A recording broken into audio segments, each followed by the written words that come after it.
The damage is ready with a critical hit for Asher. Huge damage from Basket Legion. Incineroar no longer around to fake out later on in the game. Here's a +2 count-out cleave into the Dark-type King Gambit on the switch. And I don't even know if you could say that's not very effective because it did almost half its HP. And some good information there for Damon, too. I don't think Asher wanted the speed drop on that Scoville and forced to cycle it out into King Gambit, which was the best Pokemon available to him to take that attack. And now Basket Legion did take some of its recoil from Wave Crash. King Gambit for Asher is already at half HP. Basket Legion has to be careful with this Citrus Berry. You want to be able to get under 50% so you can eat that berry, recovering 25. So going to just protect this turn. Damon with Machigotcha does successfully land into King Gambit. There is a burn chance every turn with Machigotcha, but no, does not get it. The follow-up, though, with 2 resistant Kowtow cleaves, and Asher's King Gambit never attacks this game. The critical thing there was just that little bit of damage the Machigotcha did to ensure that that second Kowtow cleave would be enough for the knockout. Now the Scoville is forced back out onto the field without any stat changes at least, so this could be a good opportunity for Asher to go for that Mega Evolution, put Spicy Spray on the field, and make Damon think twice about targeting it with that King Gambit. As when you activate the burn status on a Pokemon, that means its attack damage will be halved. Scoville just protecting the turn. Asher saying, okay, we're restarting turn 1. Let's get a protect. Let's get a more beneficial Moody boost this time around. King Gambit will protect itself. Damon is leaving the Sinisha out against this last respect, but thanks to the Cassive Berry, it takes that like a champ. Now, this bad Sinisha can respond with a Trick Room, and the super slow Sinisha King Gambit Pokemon will underspeed under these Twisted Dimensions. Important special attack boost and special defense drop. That special attack boost is going to benefit that Scoville so much, as it is a special attacker with Overheat and Giga Drain. Now, normally the downside to an attack like Overheat is that it's super powerful, but it will lower your special attack as a result of using it. Now there's no downside to going for that attack. You can go ahead and use it, and assuming it connects with either the King Gambit or the Sinistra, that's going to be some super effective damage. Onto either of Damon's Pokemon. They would not want to take an Overheat, but instead, Asher cares more about getting some burns on the field with a Rage Powder. All attacks being redirected into the Scoville. That's a +2 count-out cleave. You will trade your burn on King Gambit to get rid of Asher's Mega. Now that King Gambit's +2 attack boost is not as scary as it was initially, but this Basket Legion is able to hold on for one more attack. Let's see who it's going to target. It's going to go up back to full HP. That's how much it recovered from that Machigotcha damage. Citrus Berry will make this Basket Legion a little bit healthier, and a Wave Crash into King Gambit's not even a 2-hit KO. So Asher now down to his final 2 Pokemon in this set. And poor Basket Legion is able to hold on through that attack, but it's really been stuck on the field with the Intimidate from turn number 1 for all of these turns. Sneasler at least will be able to buy it a little bit of time here, and certainly would threaten some good damage onto the Pokemon on Damon's side of the field once Trick Room has expired. But look, there's still 3 turns left. There's still 3 turns left, as well as Damon still having his potential Mega Evolution in the back. We've only seen the Incineroar that was KO'd, King Gambit, and Sinisha. I think Asher, at this point, you're in a very tough spot trying to make it through Trick Room. At minimum, I think you gotta learn what Damon's Mega Evolution was in this game 1. And Damon recognizing that King Gambit is the bigger threat on the field, and actually just trying to scout out who Asher's going to target and avoid any chance of a fake out connecting with the King Gambit. Yeah, fake out would be very tough because that stops your King Gambit damage into the Basket Legion. So Damon, even though using up one of the Trick Room turns, just wants to keep yourself safe.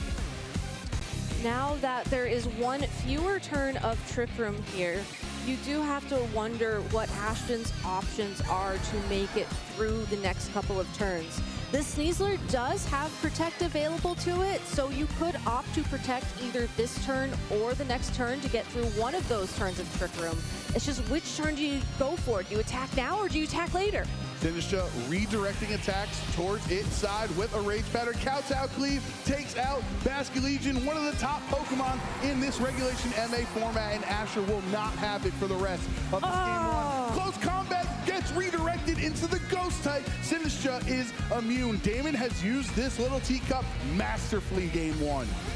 Even though the King Gambit is burned, it still threatens a lot of damage, and I think that's why Asher wanted to target it with that fighting type attack, but you're absolutely right. By redirecting that attack into the Sinistra, it just meant it couldn't do any damage that past turn.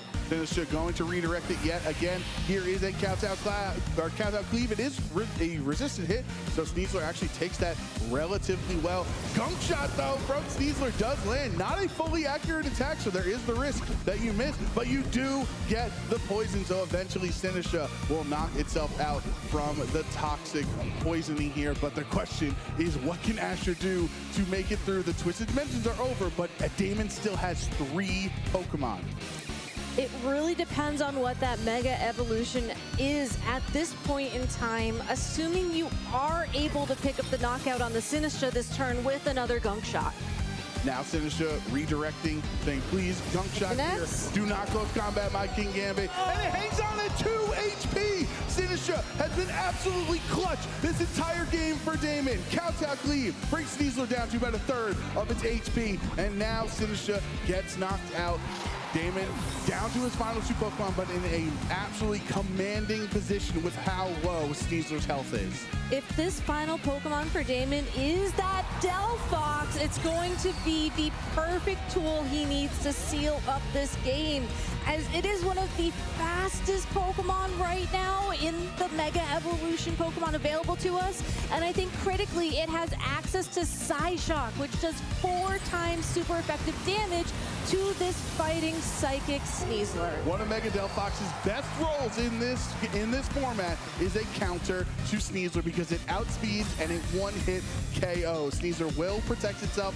Asher smartly using the extra time you have available in this game, even though all Damon has to do is just click a kick attack into it and it will be down. But I do think, Gabby, you gotta take the little victories where you can get them. There's the forfeit. Damon Zoo 1 win away from being NAIC champion, but Asher at least got to see what the Mega was. He got to see what the Mega was, and he did get some good information throughout that game as well. I think the key thing that I would take from that matchup, if I were Asher, was the heavy reliance on the Rage Powder with Sinistra, because had you not gone for that close combat and had you just, predicted the Rage Powder, gone for that earlier Gunk Shot, Sinistra would have gone down a little bit earlier, and then as long as Trick Room was still active, your Sneasler would have been able to at least land an attack into the Delphox first. And while it would have taken a couple of attacks to get the Delphox down low enough, there is some more playability there. I'd also love to see Asher make an adjustment and maybe being a little more aggressive on turn 1. Yeah. I know Scovillain's ability is so fantastic. It is such an incredible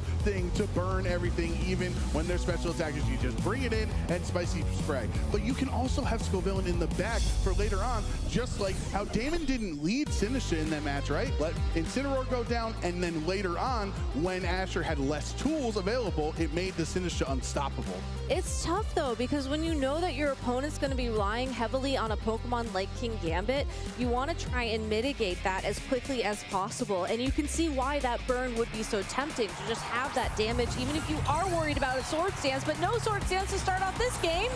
Damon completely flips the script here. No King Gambit, no Incineroar. Instead, it's Delphox Sneasler versus Asher's Sneasler and Scovillain. We saw with the stat alignments, Asher Sneasler is adamant, Damon's is Jolly, Gabby. So assuming these Sneasler are trained as their stat alignments would imply, Jolly boosts the speed and Adamant boosts the attack. So Damon should have the advantage here if they both go for Fake Out.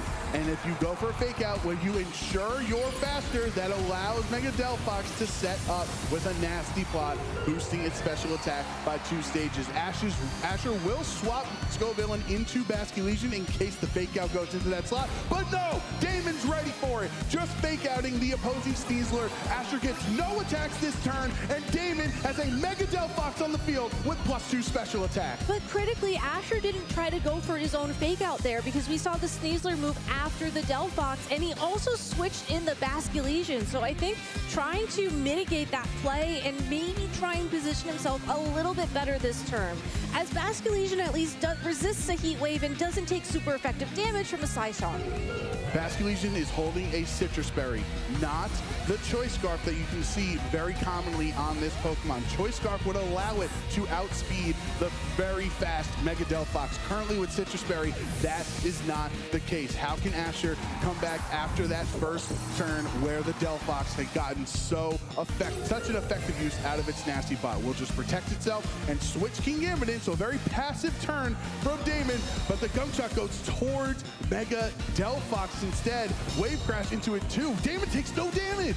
And Damon looks very pleased by that turn, just recognizing how big of a target that Mega Delphox had on its back after the boost from the Nasty Plot, protecting to keep it safe, and Asher just falling for it. And Damon has King Gambit perfectly placed right here, because if Asher wants to go for a water attack into Delphox, you have Sucker Punch available to stop it, and Delphox can hit Sneasler with a Psychic attack. Exactly. Delphox could also opt to just go for a Heat Wave here if Basculesian tries to go for a Wave Crash. You know, typically these Basculesians that hold Citrus Berry are trained bulky enough to try and take a Sucker Punch from a King Gambit, but it looks like Basculesian will just be protecting itself this turn. And it's just Heat Wave onto Asher's end. Not fully accurate, but it does connect into Sneasler. That +2 boost from the Nasty Plot is so huge because Asher only gets to protect, and Sneasler goes back to his team there, losing a Pokemon here first in game 2. And another intelligent choice from Damon there, opting for the Kowtow Cleave instead of the Sucker Punch on the off chance we saw Basculesian go for a Aqua Jet, not risking the fact that Sucker Punch would fail if we saw 2 priority attacks fire on the same turn. And now that Scovillain is on the field, you have redirection back available to you. You can't redirect a Heat Wave, obviously, since it's a spread attack, but you would stop any Sucker Punches towards your Basculesian. You would, but again, you have to wonder where the win con starts to come together here, because you need that Basculesian to land an attack on that Mega Delphox, and Damon has been doing a really good job of sneaking in these protects turn after turn, but it looks like this time he's just giving up the boost and making a hard switch into that Incineroar. Foregoing a Nasty Plot boosted Mega Delphox to intimidate Asher's Pokemon, expecting a big turn of aggression from Asher, and Damon wants to respond with a very bulky Incineroar here. Mega evolving right away on this Scovillain, not waiting a turn for a Moody boost. That was last game, this is now. I want that Mega Evolution immediately. I want to redirect any attacks towards my Scovillain. Oh, last respects, Harley does anything into the Dark typing on Damon's end. Great call, and Damon doesn't fall for it. He will Swords Dance preemptively, expecting the redirection eventually. Giving one boost up for another and keeping the pressure on the board.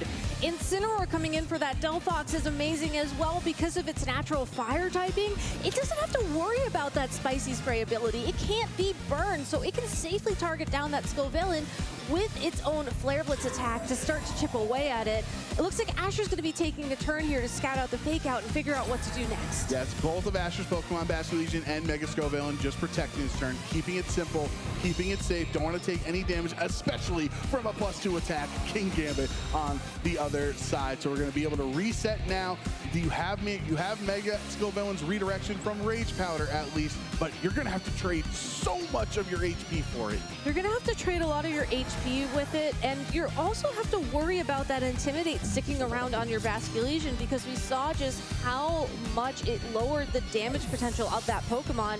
And it's just going to lower it even further if that Basculesian stays around on the field, because we get another switch. Sneasler swapping into the Incineroar spot. That's huge for later on, so Damon can bring bring the Incineroar back in and intimidate the Basket Legion yet again. Overheat goes towards the King Gambit Protect. Great job to know it was coming out that turn. And Sneasler hangs on because of the Intimidate. At -1, Sneasler does not get KO'd. And now you can potentially fake out Scovillain, so there's no overheat. And then now King Gambit maybe deals with Basket Legion.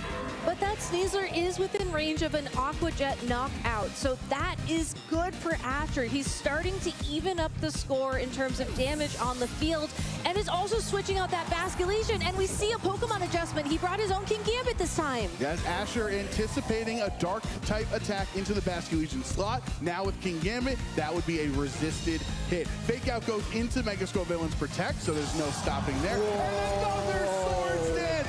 Damon has +4 attack. Anything that dares to come in contact with Damon's King Gambit is going down. That King Gambit is one of the scariest Pokemon in the MA format right now. Thanks to all of those attack boosts, thanks to the Black Glasses held item, which is just going to boost those dark type attacks even further, Asher has to find a way to knock that Pokemon out. Certainly an overheat connecting with King Gambit will do the job, and yes, a burn could help, but Caesar revealing a unique tech for this tournament with Quick Guard. Quick Guard stops priority attack, and now he can click Sucker Punch, and let's go villain! While King Gambit will gladly take a burn, because he's still super strong after that second Sword Dance, and Asher is down his Mega. King Gambit now doesn't fall for the trick of that close combat, or of that Quick Guard, goes straight for the Kowtow Cleave to pick up the KO into that Sneasler. So Asher finally getting a KO in this matchup.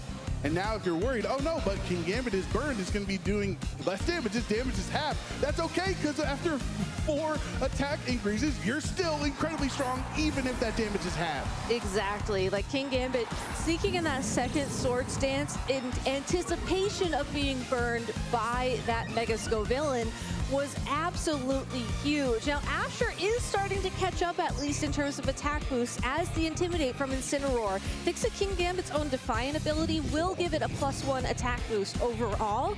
So Asher's own King Gambit does have the opportunity now to start increasing its own damage, but how much time does it have on the field? Incineroar faking out King Gambit, not doing a lot of damage, but just trying to stop its attack. Wave Crash from Basket Legion. We saw this in game 1. That's such massive damage. A lot of recoil going into the Basket Legion, but you do get rid of the Incineroar for the rest of this game. Just about half HP on this Basket Legion. And when King Gambit goes marching in, even burned, it's claiming KOs everywhere it goes.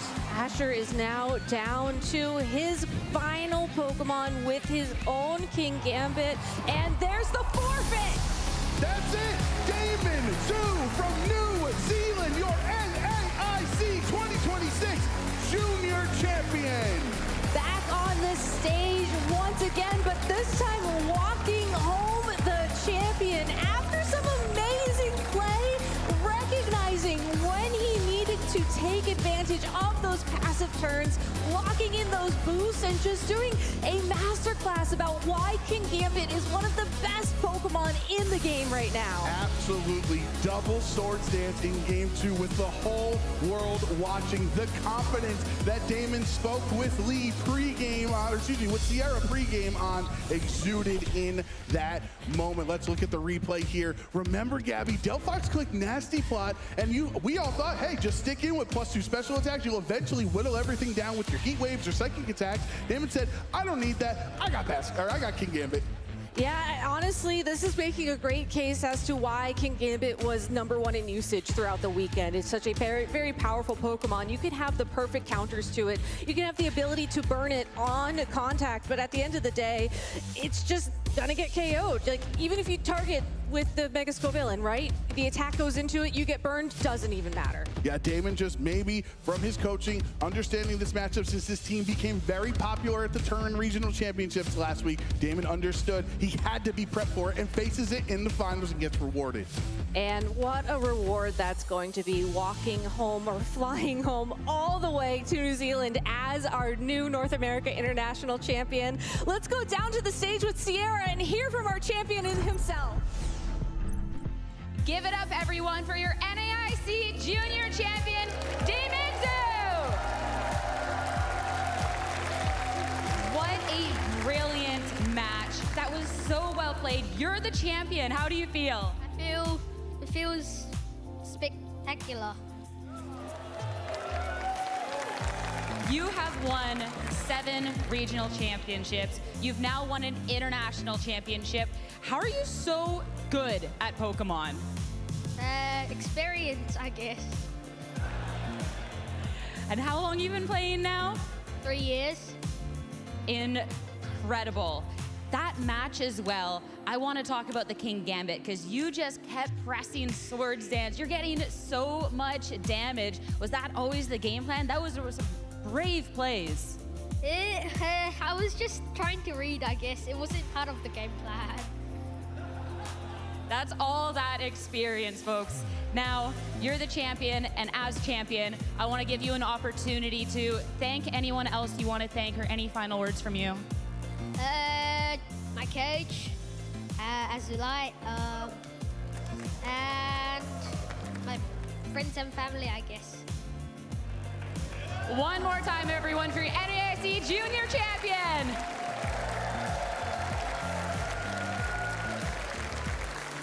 Big congratulations. Now for some analysis on that match. Thanks so much, Fatsir. What a fun match. I'm always impressed by how strong our youngest trainers are, and I think that was really neat to watch. We kind of get a matchup between maybe the second and third most common teams in this format. Some years kind of the junior division trainers are like in a really different direction. This time we see some teams we'd seen before, but I was really impressed by how both of them piloted it. Even though we've seen those teams repeatedly in the Masters division, I think the way that they were played in this game, a little bit different than what we see from our older players, right? Scovillin wasn't selected very frequently when this team was brought on stream during the Masters division, and it was a very impactful Pokemon, especially in that second game, keeping Asher in the game. And then, the criticism of the team that Damon would be using had kind of been a little bit one note, right? We'd seen a number of different Pokemon in that King Gambit slot in previous tournaments. I think originally trainers were using Vivian, later Basculegion, and that King Gambit obviously just totally dominated the series, right? It was the secondary attacker that really became the primary attacker, where so frequently it's a very Mega Evolution focused team. So I thought it was really clever that he won in a way that this team's kind of like not designed to win with. Taking a look at this first turn of the game, too, just really impactful right away, right? Great job by Damon kind of reading that, hey, a lot of trainers like to go for the double protect immediately when they do bring that Scoville and try to get a beneficial Moody boost. The boost that happens here, not so beneficial with the speed drop, although it doesn't wind up mattering too much. And these Pokemon immediately get very threatened by the Swords Dance for the King Gambit on this turn. Really critical play to pick that up. And it's really important here, too, right? Where eventually you're going to get burned, right? There's kind of the nature of this matchup using a physical Pokemon to Scoville, and the moment you attack into it, you're going to be burned, and you have to be afraid of a potential overheat, as we see later in the game, too. I think very nice play here, just kind of understanding that, hey, I'm threatening a fake out here, so the protects are really attractive on the other side of the field. I'm going to get my free Swords Dance boost, and then it sets him up in a nice situation for later in the game, where he's going to be able to threaten a knockout on that Scoville because of the boost. I think the next really integral play is the Trick Room that goes up a little bit later on. Damon's already built himself a pretty strong lead at this point, but again, making a nice read, or hey, this King Gambit is so scary. I know my opponents are going to have to respect it, and in this position, unless there's a double target into the Sinistcha slot, it's a pretty free Trick Room. The Berry helping out reduce the damage here, although without an overheat to follow it up, it wouldn't have mattered too much anyway. And then after this Trick Room goes off, the first game just kind of over. I think both trainers kind of get it to see an interesting calculation as well, just a little bit later in this game, where the Scovillin Rage Powders, it's supposed to be this counter to physical Pokemon, right? This is its job. You bring the physical attacks in, you burn the physical attackers, but when they knock you out in a single blow, it's still not such a great trade. The importance of that Swords Dance being really important there. Would not have even been close to knocking it out without the Swords Dance, and then the burn would have been a lot more impactful. So really cool thing to see there in that first game. And again, this is a team that's normally built around these Mega Evolutions, right? At the very end of the game, we see Delphox, but I think really creative to use such a King Gambit-focused strategy for this matchup instead. Jumping into the next game, this time we do see the Delphox right away, right? Like, okay, this is what we're used to seeing from a team like this one. You're supposed to use the Mega Evolution in this way. Gets the Nasty Plot up on turn 1, which ends up being really integral once again. And even though it doesn't do a whole lot immediately and eventually only picks up a single knockout before it'll switch out, gets that early lead, which is so important in these matchups, right? It really limits his opponent's options. I think that this play is one of the coolest that we've seen all tournament, where Delphix has that nasty plot boost, and it's so tempting in Pokemon when you get these stat boosts. You don't want to give them up, right? They're so hard to get. You kind of have to make those really clever reads, but kind of understands like, hey, if I leave Delphox in here, the odds that my Delphox makes it through a turn this time are really low. This time Kingambit didn't have the Swords Dance yet, and because of that, Scovillain would have been able to protect it from, or Basculegion from it, allowing Basculegion to attack into that slot.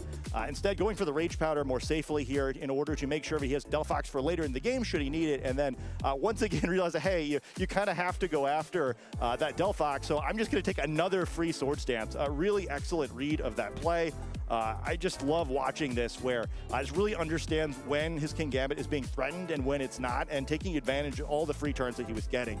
And then shortly after that, one of the crazier things I recall seeing is another Swords Dance, right? Where we don't see the double stat boost very much.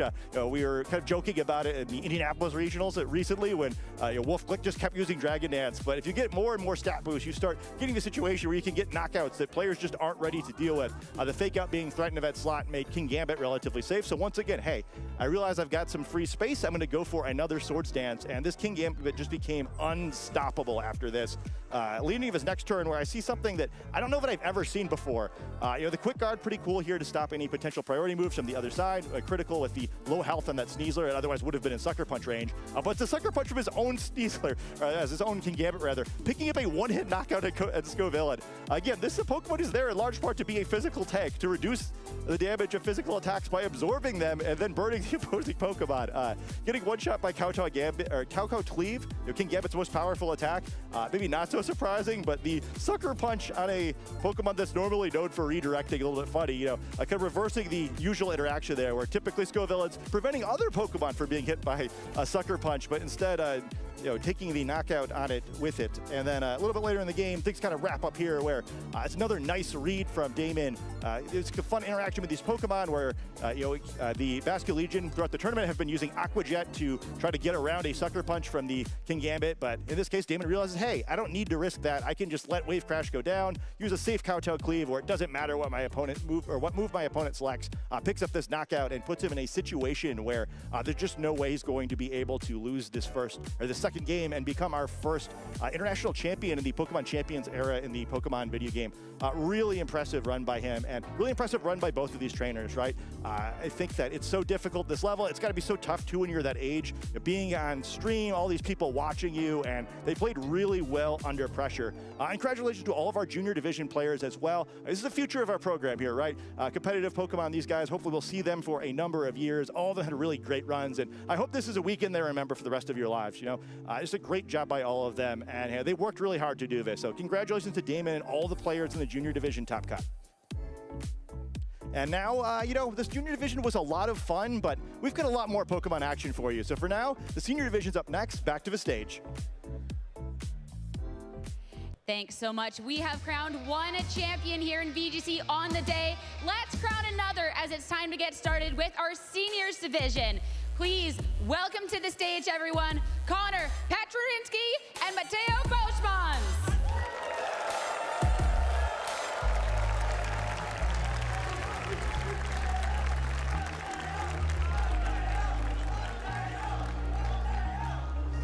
We love this energy. Please keep it up all match long.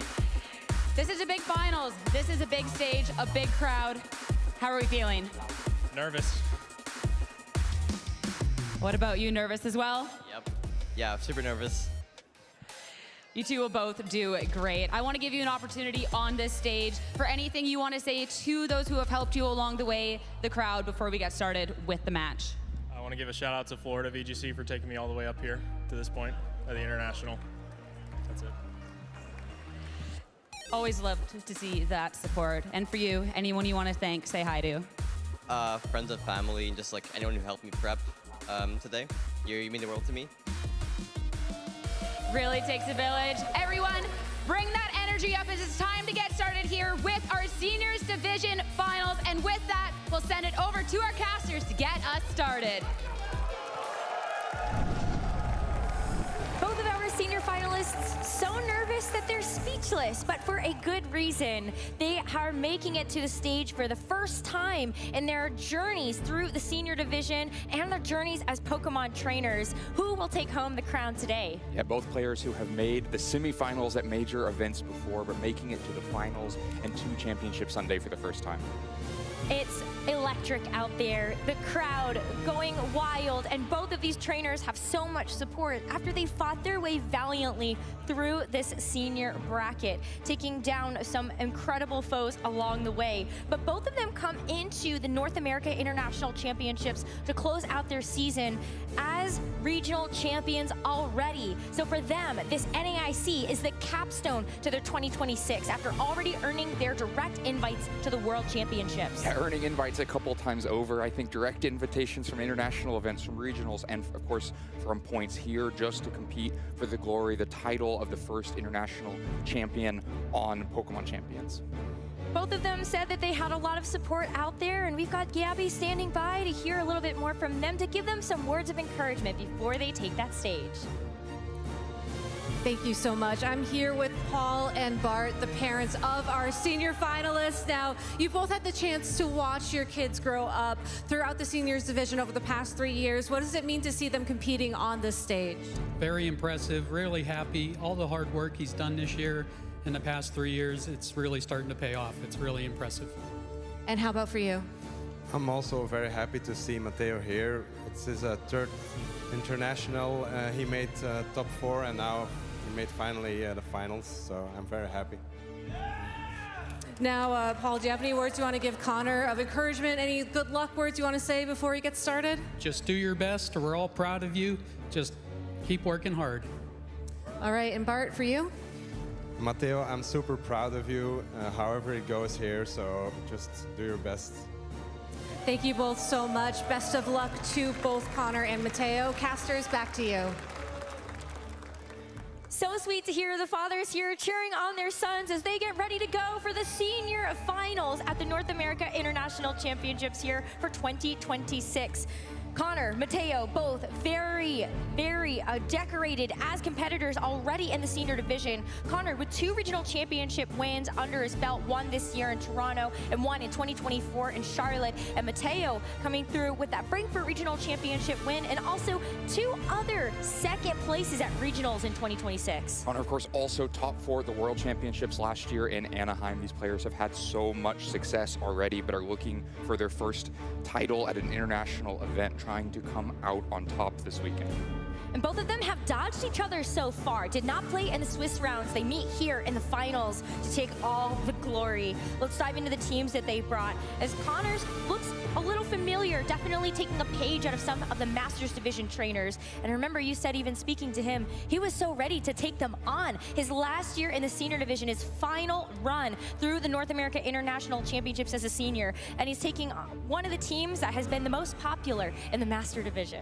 Yeah, said he was looking for something more counter meta coming into the tournament, but decided only Thursday morning that he wanted to go into these big 6 Pokemon and had so much success with them over the weekend. Of course, also able to use his favorite Whimsicott. You saw him with it on stage a moment ago, now trying to bring it to the top.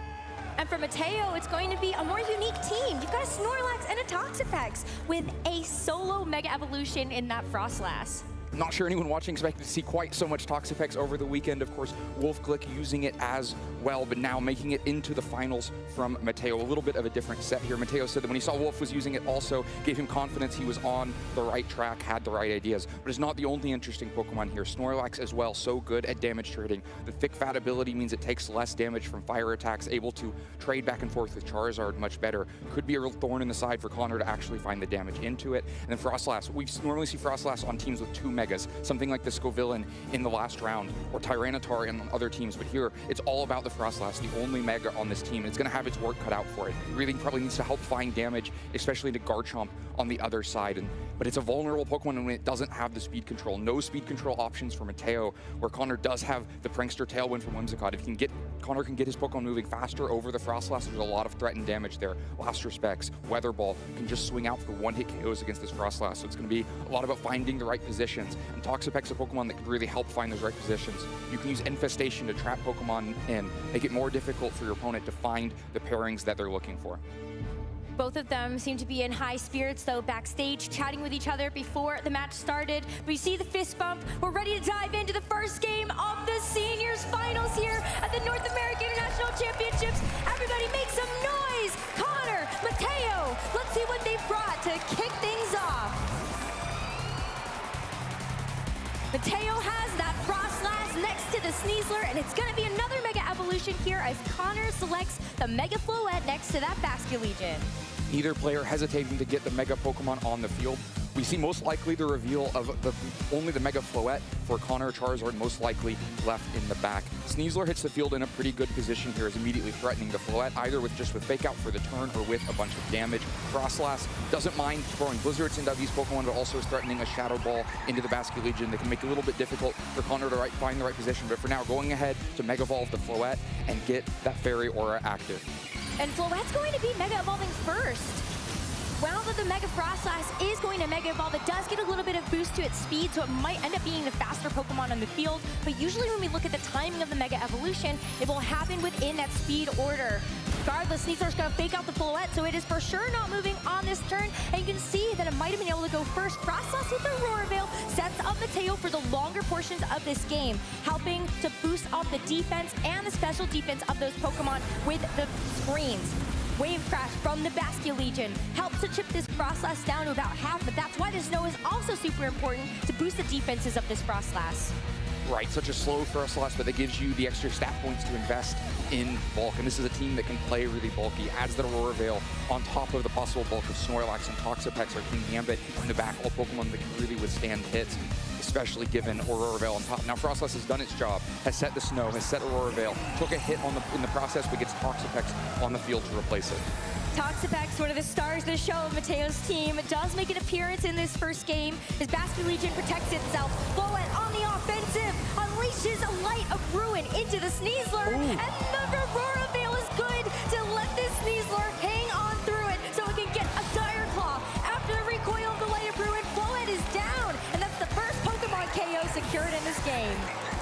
You can see the attention to speed from Connor's side. Pokemon consistently moving first, even when naturally faster Pokemon are on the other side, but didn't quite have the damage. The Aurora Veil, like you say, coming in just enough to keep Sneasler around at 6 HP and able to respond with the damage back into Floette and finish the KO there after the recoil on the other side. So Mateo takes the first Pokemon advantage, but has given up quite a bit of health in the process. Sneasler down to 6 HP. Frostlass has lost half of its health. King Gambit loves to feast on these lowered health Pokemon with Sucker Punch. Sneasler doesn't like the sign of that, has to get out into the back and King Gambit on the field instead. King Gambit is going to be a nice switch in here because you know that the opposing King Gambit from Connor does not have low kick. He's only forced to go for something like the Kowtow Cleave, and that's going to be into the Toxapex. So not a lot of damage traded in this particular turn, but that's going to start to add up. As Toxapex lands the Infestation, Connor's King Gambit is going to be stuck on the field taking residual. Such a strong turn, recognizes the threat of priority, ended up being the Aqua Jet, but either way, you get the Sneasler out and get King Gambit, which doesn't mind that Aqua Jet damage at all. And then, like you mentioned, traps King Gambit on the field for Connor against the low kick King Gambit on the other side for Mateo. You can protect through one turn, but you can't make it forever. Eventually, you may have damage landing in, and with Aurora Veil up, it's so difficult at this point for Connor to take out the King Gambit on the other side. You can throw Wave Crashes out there, but you're probably just going to get Basculegion infested as well. Aurora Veil is still active, so the Wave Crash into King Gambit is not going to be enough to secure that knockout. A little bit of recoil from that, and this Basculegion has to be on the receiving end of a Kowtow Cleave. A second KO taken by Mateo in this first game is going to bring Connor down to his final 2 Pokemon. He's got this King Gambit that cannot be switched off the field, but he's got to reveal one of Garchomp or Whimsicott in the back. As Infestation comes out again, this King Gambit's already trapped, but you get to do, a little bit of damage there, just in case. A little bit of damage. Toxapex doesn't want to switch out and undo the Infestation, and you need to do something on that turn.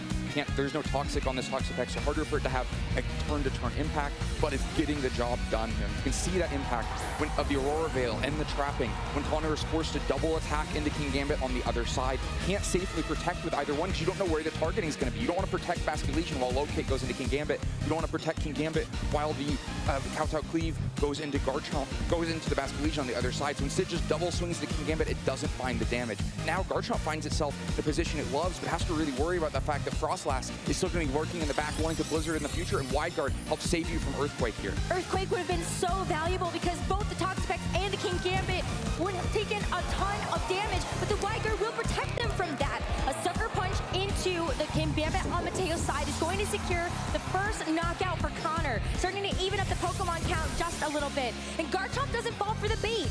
It's going to use the Dragon Claw into the Toxapex and start to whittle away at that HP bar. It can be really difficult for Connor to find the damage into Toxapex in this late part of the game. Doesn't have the Toxic to accelerate the damage into the other side, but if you're blocking Earthquakes repeatedly with Wideguard, if you have your own Recover to get held back, the Toxapex may be able to win a 1v1 versus either of these Pokemon if we get to that point. So the pressure is on Connor to either find the damage onto Toxapex fast enough or to be able to keep both Pokemon around while continuing to take down the partner. Frostlass hits the field now back on. Either set up Aurora Veil again, dodge a possible Sucker Punch in the process, or could just be swinging out with Blizzard. Really important for Connor to know which one it is. If you can successfully Sucker Punch on a Blizzard, all the better. But if you fail a Sucker Punch while Aurora Veil goes up, it could be extremely difficult. Garchomp doesn't like the sign of Blizzard, though, going to protect itself through this turn. That leaves King Gambit to follow up with an attack because we didn't see the Sucker Punch, but we do see the Aurora Veil from this Frostlass. So that's a Kowtow cleave into that slot. That should be a knockout as long as the Aurora Veil doesn't keep it from hanging on. And so an even Pokemon count apiece, 2v2. This is coming down to Mateo's Toxapex as well as that Sneasler versus the King Gambit and the Garchomp for Connor. Toxapex has its work cut out for it now, is losing allies fast, down to just that Sneasler with the 6 HP to try to finish it up. Sneasler in range, of course, of Sucker Punch, and if it spins too many turns not Sucker Punching it, Garchomp, you're not getting Sucker Punch, Garchomp will happily clean it up instead. Toxapex is going to have to do so much work now. The Aurora Veil going to help it do that, going to take a lot less damage from King Gambit and Garchomp, but Connor may just have the offense to push through. If you can dispatch Sneasler quickly, not lose too many turns in the process trying to find that damage, all the better. Fake out, though, into the Garchomp is just going to have Sneasler handle itself with Rough Skin. Rough Skin Recoil is going to leave this final moment of this first game down to a 1v2 as the King Gambit tries to make this go a little bit faster. Kowtow Cleave unleashed. Infestation lands into the Garchomp, and so now there's residual damage onto both of these Pokemon, but Infestation makes contact, so this Toxapex is going to take even more damage from this turn. There was no Sucker Punch on that last turn. It could have been a close combat into the King Gambit, but not able to risk it. Wants to just make sure that Garchomp isn't firing off Earthquake while King Gambit protects itself, and Garchomp tries to pick up 2 KOs in the face of a close combat. But instead, trying to stop the Earthquake for a turn means Sneasler goes down to Fake Out, and now Toxapex really doesn't have the time to deal with these Pokemon because the infestations will expire eventually. You can't skip every turn, you have to reset it, and that damage is coming in consistently. The Aurora Veil is going to help to make this Dragon Claw and the Kowtow Cleave just narrowly miss out on the knockout. And that's where this Toxapex can maybe keep Mateo in this. Recover is going to be the move of choice to try to regenerate some of that HP and see if these infestations can actually add up to a victory. The infestations are adding up, but the problem is the timers are against Mateo. Eventually Aurora Veil will expire. The infestations will expire. Recover is only trading evenly with the Dragon Claw and Kowtow Cleave damage that's coming in from the other side. So if you spend a bunch of turns going neutral, the infestation won't take any KOs before all of those important effects expire, and you have to lose a turn that you cannot afford when you're taking so much damage back. It is tough when this Toxapex is the slowest Pokemon on the field. Still gonna go for an infestation on this turn, but you can try to cycle through or protect on the next one, get some leftovers recovery, but it just feels like it's going to be tough. This King Gambit still has a lot of HP to get through, and the infestations aren't doing enough. And to make matters worse, this Garchomp just got in range of its Citrus Berry, so it's recovered a lot too. Garchomp still looks so healthy. If you ever do get rid of King Gambit, that just means Garchomp is threatening full base power Earthquakes that would do so much damage to Toxapex. But like you say, already Toxapex is going to be forced to start chaining Protects. The damage of Kowtow Cleave and Dragon Claw is more than the 43 HP left on Toxapex. You can still protect. Again, it's about the recovery. You get a little bit more after the leftovers on the end of this turn. But if it's not going to be the win for this first game, Mateo can use this time valuably to start thinking about what should happen for game 2. What adjustments can Mateo make? Maybe it's preserving the Frostlass just a little bit better, as we see the infestations at the end of this turn affect the Kingambit and the Garchomp respectively. So we'll take it's going to take 3 turns for this Kingambit to successfully get knocked out by the infestation, and the Aurora Veil just wore off. This Toxapex under threat of getting KO'd this next turn. So many parts of this game 1 went well for Mateo. Early damage in to KO the Floette, but it was in exchange for a Light of Ruin. Early damage in to KO the Basculegion, but it was in exchange for a Kowtow Cleave and a Wave Crash. And when these Pokemon are trading down, a lot of times the way to answer Toxapex is to trade down to a position where it can't actually win the 1v1. Well, it does actually get another Protect. It's going to stall out a little bit more time here, as we do see a secondary set of attacks come through from the Kingambit and Garchomp on Connor's side. But it's just like the leftovers recovery still doesn't look like it's going to be enough. But can you get through this with a triple Protect? No, I don't think it matters quite how many Protects there are. If you can get through one more and Kingambit is gone, you could maybe start thinking about wide guards to get past Earthquake, but it is certainly an uphill battle still. The Kingambit and the Garchomp threatening so much damage back into Toxapex. Well, you're in the finals of an international championship. You play to all of your outs. You never run. You try to protect. It was a good effort, but it will fail for the triple as the Dragon Claw finally lands its mark into this Toxapex, and the Kingambit finishes it off with the Kowtow Cleave. Connor Petrozinski wins Game 1 of the senior finals. A well-fought match, but now we're back to team preview. We're back to thinking about what Pokemon am I going to bring? Am I going to the same game plans, or am I trying to shift it up? I think both players learned a lot out of that game. We learned a lot about how slow Frostlass is. Means that it's harder for it to push an advantage against Pokemon like Floette and Garchomp on the other side. And then we learn about what the end games against Toxapex can look like, what Pokemon can be allowed to survive by Mateo. What can you actually beat with Toxapex if you're getting to the end of the game versus what do you have to make sure to get rid of earlier on.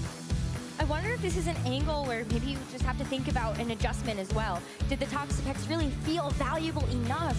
If you weren't able to KO enough of the partners, maybe you think about something like the Snorlax instead.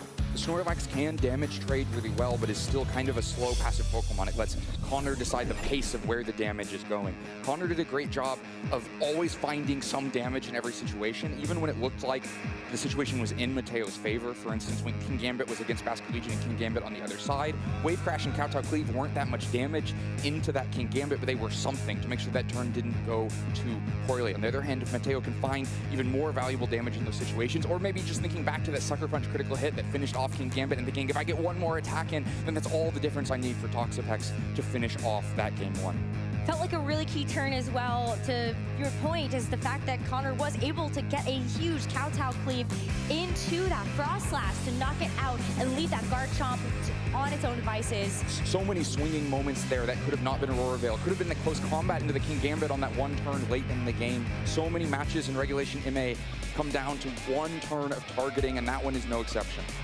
Game number 2 between Connor Petrozinski and Mateo Boschmans.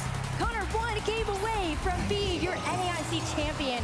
So can Mateo get back in this? We see the Frostlass in the lead next to that Sneasler, but Connor's made an adjustment. The Charizard Y hitting the field. Charizard hits the field instead of Floette this time. Connor may be thinking, I just saw how slow that Frostlass is on the other side. The advantage for me, if Charizard is also faster and can swing out against the Frostlass before it moves, is enormous. Threatening Heat Wave into Frostlass and Sneasler with no punishment would be huge. But it's a little bit of a delicate situation. If we're a fake out from the other side from Sneasler, you have to worry about who will Mega Evolve first and take away the weather. And Frostlass can use the space created by that ambiguity to switch off the field, try to save itself for later. Meanwhile, Kingambit also wants to get away from Sneasler, going to get in the back and get Garchomp on the field instead. Yeah, that Kingambit doesn't want to take a close combat, and similarly to this Frostlass, doesn't want to get its weather taken away. So this Charizard Y gets its free reign to Mega Evolve, set the drought, and get things going. The Toxapex in the next couple turns will be very good to be able to stop something like a Heat Wave, and so that's why the Sneasler is going to end up going after the Charizard with the fake out. Both players get their pivot of choice while nothing else of consequence happens on the turn. Fake out lands into the right slot to stop any damage. King Gambit wasn't a threat to do much on that last turn. Now Wide Guard's so important because otherwise Earthquake's so huge next to Charizard against these two Pokemon. So Wide Guard helps to shut that down, but is it even clicked? It is. Earthquake going to successfully be blocked by Wide Guard. Now, Earthquake not effective once that Wide Guard protects the Toxapex and the Sneasler, and the Charizard immune anyway. The Sneasler gets to unleash a Dire Claw. There's a 30% chance that there is an additional status condition that can come with that move, but it is not going to activate on this turn. Weather Ball's not going to protect this Sneasler, though. That's a single target attack and a one-hit knockout. Connor knows better than to put too many things against Wide Guard. Knows that if Wide Guard's not clicked, then his Weather Ball is great value. If Wide Guard is clicked, then I'm still going to get the damage into Sneasler. Manages to take something out of that turn no matter what, and now force Frostlass back on the field. Of course, Frostlass is going to get the advantage of Mega Evolving second because Charizard did a couple turns ago. And so Frostlass can take away the Sun, can establish Blizzard for itself with speeds. So important now. We know Frostlass has sacrificed a lot of speed for bulk. It can be really important to know whether it can move in front of Charizard or Garchomp. The other advantage, if you are taking away the Sun, Wide Guard becomes more valuable because Weather Ball becomes an ice move. Where you might think, okay, I don't mind that I can't Weather Ball because it's spread, but then Wide Guard's in the way. Or I don't mind that there's Wide Guard because I can Weather Ball, but you can't have both at once. So Charizard out into the back, King Gambit on the field instead. You don't want to Solar Beam either because you'd have to take a turn to charge up that move before you unleash it. And it's actually going to be removal of the Toxapex. Generator healing is going to be on the table for the rest of the game, so that's something you got to think about in terms of that Toxapex's HP pool. But let's get this next turn started. Frostlass Mega Evolves. The Dragon Claw is going to chip it away just a little bit, but Aurora Veil is set instead of something devastating like a Blizzard. We learned another speed relationship, Garchomp moving before Frostlass. I think Garchomp protected itself in front of Frostlass last time, but Mateo showing consistent prioritization. Wants Aurora Veil, not Blizzards in these situations. So Connor kind of gets away with one there, just swings a Dragon Claw into Frostlass and doesn't take a Blizzard back in exchange. Aurora Veil, though, very helpful, but when you're already down a Pokemon, it can be dangerous. You're Aurora Veiling just to protect 3 Pokemon. If too much damage comes back and you end up down to 2, you can quickly get into a Toxapex on an island situation again. Dragon Claw probably puts this Frostlass in range of getting knocked out to a Sucker Punch, so it's going to end up protecting itself. Going to be a King Gambit protect as well from Connor's side, because it doesn't want to take this Earthquake. Garchomp freely gets an Earthquake into Mateo's King Gambit. Super effective damage is going to bring it down so low, but it hangs on to get a potential attack off. That was a critical hit. That's going to be devastating for something like a Sucker Punch on the next turn as it fails the low kick into Connor's King Gambit. Such a critical turn there. Mateo knows how big of a problem King Gambit is. It resists Blizzard. It can threaten Cow-type Cleaves and Sucker Punches. I don't think Sucker Punch a threat to KO yet with both Aurora Veil and Snow Boost, but you can threaten something like Charizard coming in and changing the weather to make a Sucker Punch a KO. And so Mateo really wants that King Gambit gone. So wants to get a low kick on it. But Connor one step ahead, blocks the low kick. Now gets the Sucker Punch. It is just a knockout here. Another critical hit is going to seal the deal.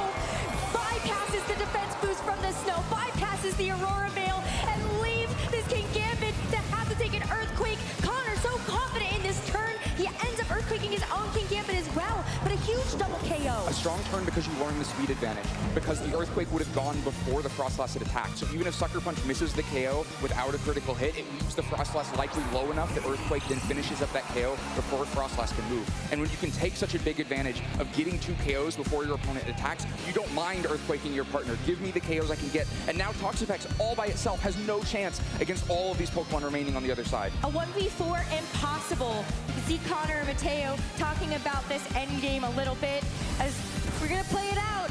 Garchomp throws out the Dragon Claw and King Gambit has that Kowtow Cleave.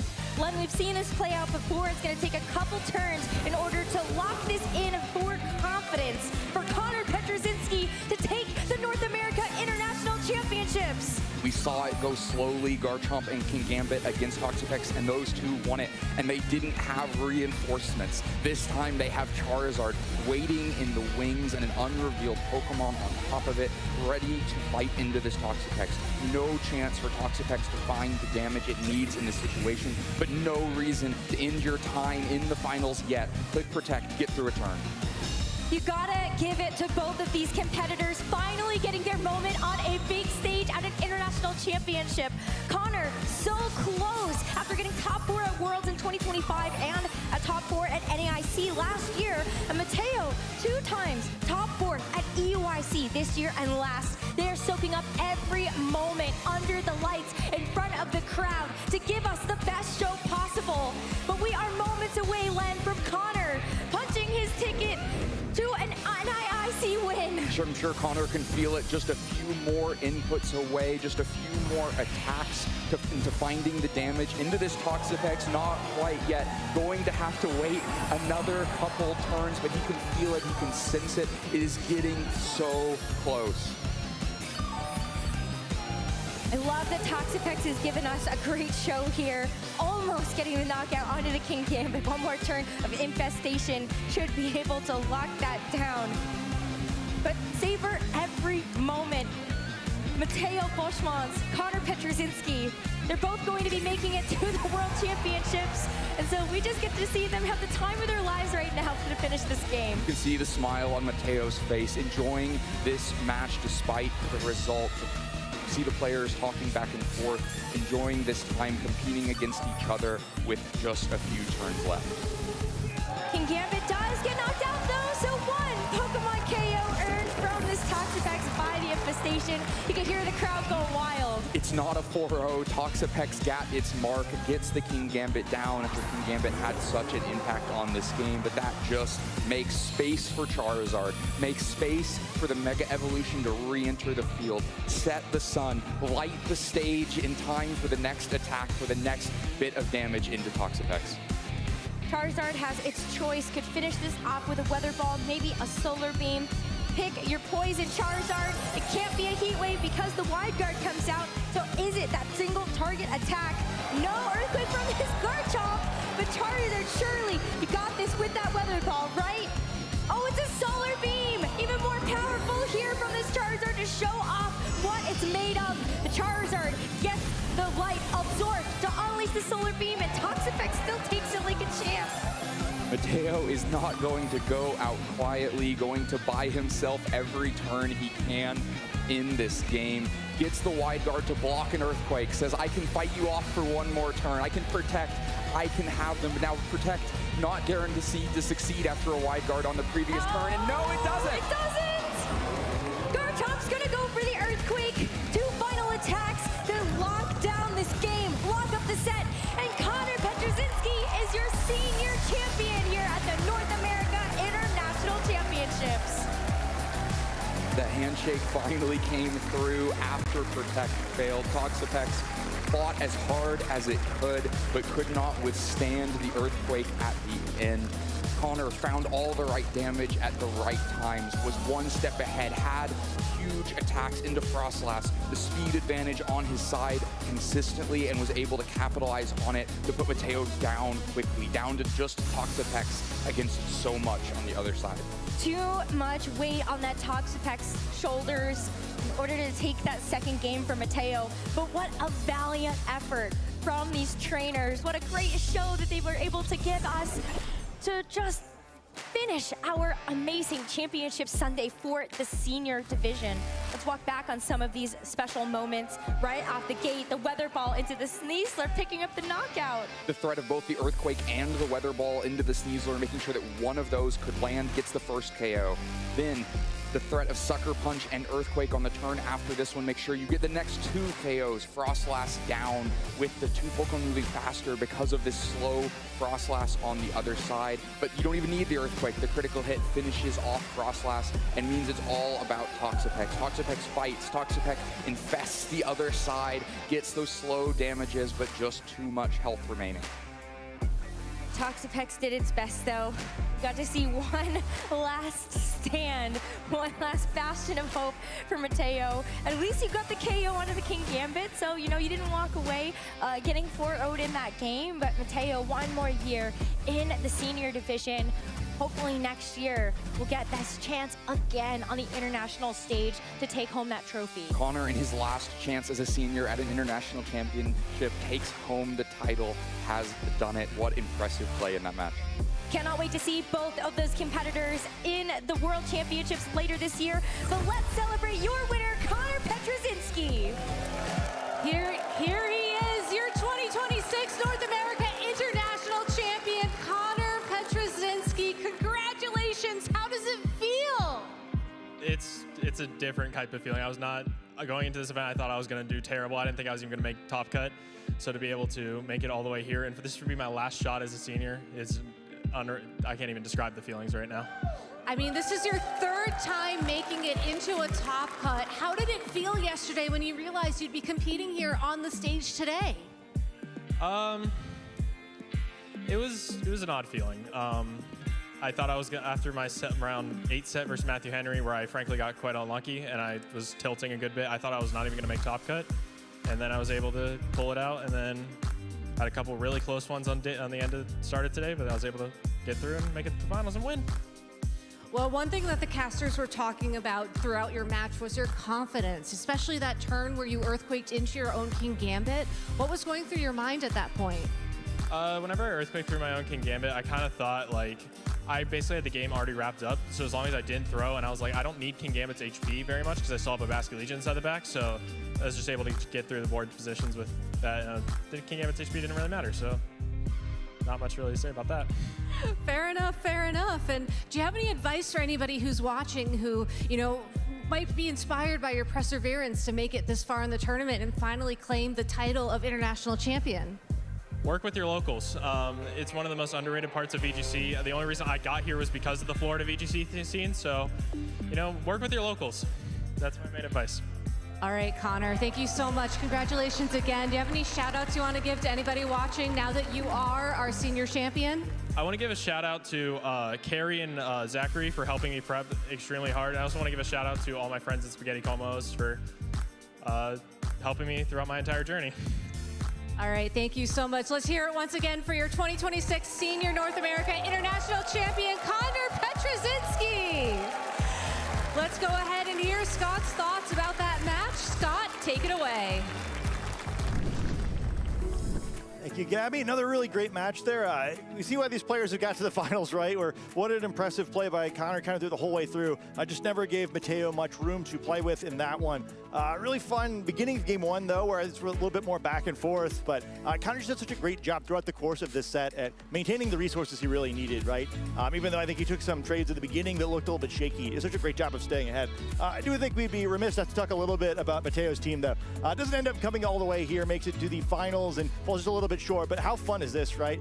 Actually kind of a similar team to what we saw in the previous match with the Scovillain and what are the other Pokemon replaced by Snorlax and Toxapex. Not maybe something you think about when you're thinking about an archetype like this, but certainly threw his opponents off a little bit. Important, of course, to keep in mind the Toxapex moves, as the casters mentioned, a little bit different than the Toxapex we saw in Wolf's team, which is a little bit different than the team that we saw in the previous regulation as well. This time, one of the key elements of this one is that, you know, Toxapex really needs 5 moves, right? So what are you going to give up? This time giving up Toxic instead of Recover. Because of that, you know, very good at supporting the team, very good at staying in the board, but as we saw in the end of both these games, not so good at cleaning up the damage part of the game if it hasn't already had its opponents significantly weakened by its teammates. Jumping into the game, we're in turn 2 here after some repositioning, and or turn 1 rather, very important here. So the fake out's going to come down, and this winds up looking like a pretty good turn for Mateo. He gets a Aurora Veil off without giving up too much in return, and at first the Aurora Veil is going to be really impactful in this game. Going to allow him to take less damage from this very powerful offensive Floette, which for this first turn isn't going to get to swing at all because of the fake out. And after this, things start getting a little crazy. The damage goes down in the Frost Blast, so it's kind of forced into protecting on this next turn, and we wind up with a situation where we get to see a Light of Ruin. You know, it hits this time, but things still go a little bit strangely in a weekend where Light of Ruin is struggling a little bit. Basket Legion is going to protect Frost Blast, actually switching rather than protecting, and the Light of Ruin is going to come down. It's going to connect. It's not going to get the knockout because of this Aurora Veil, but you know, it's Sneasler just barely hanging on. There's some advantages and disadvantages of this, right? Certainly, you'd still rather survive, pick up this key knockout, but the 6 HP Sneasler creates some problems throughout the remainder of this game where, you know, it's so low that it can't really do anything, and all the Pokemon on the opposing team create problems for it because of the priority moves, where it just kind of pinned throughout the rest of the game. The only Pokemon on the encounter side of the field that doesn't have a priority move is that Garchomp that we see a little bit later, and you can't touch that either without knocking yourself out with Rough Skin. So, you know, certainly better to get the knockout, but this Sneasler is in a really dire straits for the remainder of this game. Jumping ahead again, On this turn, sort of another interesting situation where King Gambit gets to pick which one of the Pokemon it wants to try to knock out, right? Either can low kick the opposing King Gambit or go for a Kowtow Cleave into this Vascular Legion to pick up this KO. You're pretty happy with both these options. Again, avoiding a Sucker Punch to remove the possibility of an Aqua Jet Sucker Punch interaction, kind of making this a dead turn. But the problem is both these Pokemon still have a priority move, right? And we get that situation again where later in the game, you have a Sneasler at very low HP. You want to do something with it, and it winds up being a pretty impactful Pokemon in this game. Also kind of see the weakness of Toxapex here, where not that Toxic would have been any better. You can't poison King Gambit anyway, but it's kind of just hanging out. You know, it's trapping the enemy King Gambit, keeping it ready to be damaged later, but not really doing anything to advance the board state and help out. I think we wind up at a spot 2 turns later where we start to see the writing on the wall here. Garchomp going to hit a big Protect into this Frostlass, and this is a very critical turn, right? Frostlass going to go for the Aurora Veil rather than protecting itself. King Gambit wisely going to go for a Kowtow Cleave instead of a Sucker Punch so that it still connects, and with Frostlass down here, Garchomp just becomes a huge problem for the remainder of this game. Really tough read here for Mateo, where like most of the options on this turn are not very good for him. You know, you really can only protect and hope you get a chance to Blizzard the Garchomp on a subsequent turn or something anyway. It's not like an immediate way to take advantage of this, as King Gambit's going to take all of Frostlass's attacks pretty well. But we end up at this end game here where things start looking real bleak for Mateo. And then Sneasler's going to come in here, but immediately knocks itself out with the Rough Skin on the Fake Out. And you had to go for a close combat onto this King Gambit. You know, potentially things are a little bit different in this end game. We see it's a Kowtow Cleave going down, not a Sucker Punch. But the threat of that, I think, is why we see the Fake Out instead, at least stopping Garchomp from acting. But Toxapex just has no chance from here, right? You know, we take another, 30 or 40 turns for Toxapex to finally be defeated at the end of this game. But there's just no way, right? These Pokemon have way too much HP for it to take out, only using Infestation, which, itself basically does no damage. And with Toxapex forced to recover repeatedly, there's just nothing doing there. We end up in an interesting situation, this time for real, on the second turn of Game 2, where we get this powerful Charizard-Garchomp combination on one side of the field, facing down the Sneasler and the Toxapex on the other side. I think this is a really fun situation for a lot of reasons. I think, first of all, it's just a classic combination in VGC, right? If you're kind of looking for a way to win some games, you're always going to do well if you're threatening a bunch of big spread damage, but Toxapex has some interesting tools to make that more difficult. I really like the mix-up that Connor goes for here, where he uses a spread move with one of the Pokemon and uses a single target Pokemon with the or a move with the other, knowing that no matter what happens here, something pretty good is going to happen. And again, Toxapex is not threatening any damage. Sneasler can't one-hit KO either of these Pokemon, so kind of no matter what happens here, something good is going to happen for Connor, especially because none of the Pokemon in the back in this offensive-based format want to switch into these attacks. It's not worth it. It wouldn't be really a viable option. So while the Wide Guard blocks the Earthquake, this is going to be good for Connor kind of no matter what happens, as long as there isn't a really scary Dire Claw status effect or something. The Weather Ball is going to go down, did a one-hit KO on this Sneasler, and after that, things get a little bit tricky. The one advantage for that situation is that, okay, well, at least you get a free switch after this, right? So Frostlass is going to come into the battle, threaten a Mega Evolution, potentially a Blizzard to knock out both of these Pokemon maybe here. But that's very obvious, right? Certainly Connor's not just going to let 2 of his Pokemon get knocked out there. So much like the previous turn where Frostlass was facing down King Gambit, this is another opportunity where Frostlass needs to make a lot happen, but it's got a Toxapex next to it that now isn't really doing anything, right? Wide Guard doesn't really matter because these Pokemon can't attack anyway, so you can trap a Pokemon coming in, such as the King Gambit, although we're going to wind up in a spot after that anyway where King Gambit wouldn't have been threatened anyway because it'd be fighting the Toxapex and the Frostlass. So instead, the King Gambit going to come in. I think this is a very nice play by Mateo, doing the best he could from a losing position here, getting his King Gambit in, which has an advantage against the opposing King Gambit, which, with that Black Glasses build, very vulnerable to the low kick from his own King Gambit. But it doesn't really get a ton of this play. The Dragon Claw is going to come down on Frostlass, I think, with an attempt to put it in range from a critical hit or a non-critical hit from Sucker Punch. I think it would have been pretty close with where this damage came down. And because it's an Aurora Veil and not a Blizzard, anticipating that, with 2 Pokemon on the board that would have been knocked out by Blizzard, maybe that it's not worth it. The Aurora Veil goes up, but critically no knockouts are scored. The final big play here is this turn with these Pokemon on the field. Frostlass once again going to go for a Protect, not going to try to Blizzard into Garchomp here with King Gambit staring it down, but the King Gambit just going to Protect. It's going to not want to get hit by the low kick from the opposing King Gambit. The Earthquake going to come down on these Pokemon, and at this point, things are just going really bleak, right? Poor Mateo just can't seem to hit a read. Connor's playing lights out in this match, and with all this damage on the opposing King Gambit, things are just looking way too good for him. The critical hit integral there as well, avoiding the damage boost from that Aurora Veil, yet another thing critical hits avoid, and now with this low HP, it's just a really tough spot, right? Potentially in danger of a knockout from a Sucker Punch now and avoiding the low kick that way, but it's not even that simple, right? Where King Gambit kind of needs to do too much there. Frostlass has blown its Protect, so it has to be wary of the King Gambit on the opposing side, and you know, it's tough there, where instead we see the attack coming in onto that slot with the Sucker Punch, and King Gambit once again calls this play perfectly, gets the knockout in the Frostlass with a, I believe, a critical hit. Not quite sure if that was necessary or not, but at this point the game just isn't recoverable, right? Frostlass goes down, Garchomp is still facing down this opposing King Gambit. Earthquakes both King Gambits, its friend and its a foe, scores another knockout, and it's just no way to win the game from here. Really impressive play by Connor, where I kind of had these really strong offensive positions where it really made it difficult for Mateo to do anything, and he really took advantage of the passivity of that Toxapex, where it just wasn't able to do too much. But again, lots of senior division players had really great runs this weekend. We see all 8 of the trainers that made it to the top cut. All 4 of the finalists or semi-finalists here going to earn world invitations if they didn't have them already, and you know, I think they'll all be looking to see if they can't repeat these achievements once again at the World Championships. But hey, you know, it's not just these trainers that are earning prizes from their great finishes. You can earn something too. Probably already tuning in, because otherwise you probably can't hear me unless you're in the studio audience here. So make sure and get this Twitch drop for this Blastoise. Blastoise actually had a pretty good weekend, so you know, don't be afraid to train that Pokemon. We had one just make it just inside the top cut, and I think 2 more in the top 32. So underrated Pokemon. So don't forget to you know, link your Pokemon Trainer Central account to your Twitch account so you can get these drops and redeem them in game. Blastoise is a really fun Pokemon. It's one of my favorite to use in this format, so I really do recommend it. But don't worry, these 2 finals were super fun, but we've got one more left, one more chance to see an international champion crown. So let's learn a little bit more about these incredible Masters Division trainers before the match.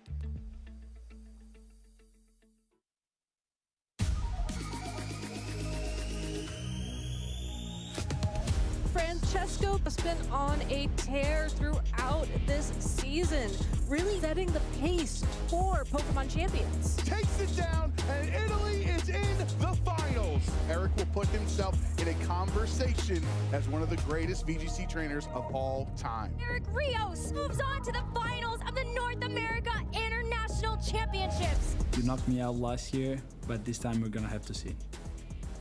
I beat him before, and I can do it again. Taking down the Titan. He is popping off. He can't even believe what just happened. Absolutely speechless.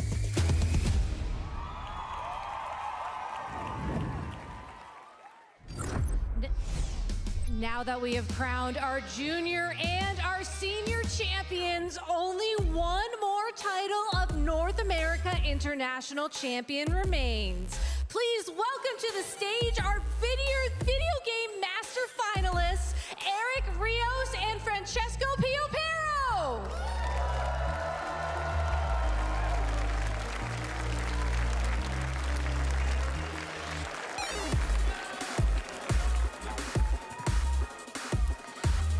Eric, this is your chance at becoming a 2-time international champion. How does it feel to be competing on this stage once again for the title?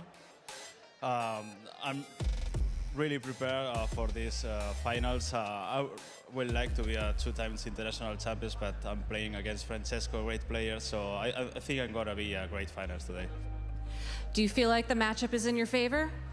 I think so, but let's see how it goes. All right, best of luck. Francesco, you just got top 4 at the European International Championships earlier this year. How does it feel to be finally competing for that title of champion? Yeah, it's pretty cool.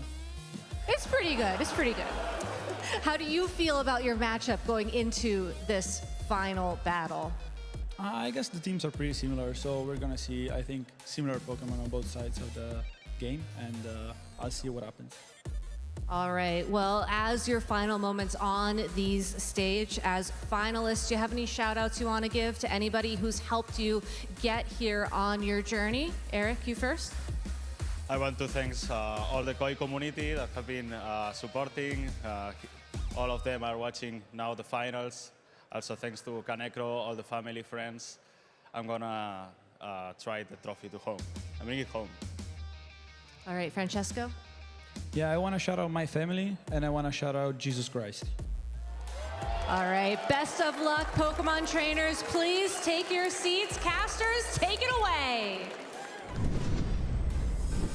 It is time for our Masters Division for Pokemon VGC. Two trainers so skilled, but only one can be our NAIC champion. Sierra Dawn, Lee Provost, it has been a fantastic day. One more match to be ending off our championship Sunday. Yeah, the pinnacle of our video game championship weekend coming to a head now between two incredible trainers. You can have a look at the top 8 bracket here. The road that these trainers have had to take to get to this place to have a chance at claiming the title. All weekend long, we have been talking about how stacked of a tournament it was. We have seen countless Pokemon World champions, international champions, regional champions fall along the way, and only 2 trainers remaining. And of course, for Eric, this is something he's been able to do before. Francesco looking for that title. It is going to be an epic match. And as we get that set up, of course, we need to be hearing from friends and families about how they're feeling. Thank you very much, Sierra. We are here with Eric and Francesco's very close friends for this very important match. We'll start on Francesco's side. How much preparation has he had throughout this season and this event to get to this moment? I think he practiced a lot, and in the past 6 international championships, he made 5 times top cut, and even the worst result was top 32. Yeah, it's really amazing result for him, and I think today it's a really, really big chance for him to win the tournament. So I wish he win. Yeah. Absolutely, huge opportunity for him now on Eric's side. He's always grinding VGC. What's his preparation looking like for this weekend and for finals today?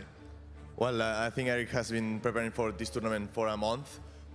He has been playing around Fire Giraffe, Aerodactyl. It's a tail-room mode team, and it might be the difference in the finals because Francesco doesn't have a Fire Giraffe. And yeah, Eric today has been playing a lot, trying to see what's his best opportunity to win, and I think he can do it. Now, obviously, you guys get to talk to them. They had a whole night to prepare. What advice would you give for Francesco in this moment? Okay, because he's one of the best players in the world, I think. So just play confidence by himself. So yeah, I think it's enough. Yeah, I don't have any advice. He's better than me. And you're a fellow international champion, so you can relate to what Eric is going through right now. What advice do you have for him? Well, the advice I would give for Eric, I think, is just keep the nerves out. Just focus on the game, play as best as he can. I think he's strong enough to pull another international win, and I believe he will do it. All right, and now last one for you guys. Francesco, top Italian trainer, the pride that the Italians have for each other within VGC. How important is it for him to put on a great show for the Italian team? Yeah, because as an Italian player, the last NAIC, the final was Fede and Marco. Both of them is Italian player, and they are one of the best player in the world.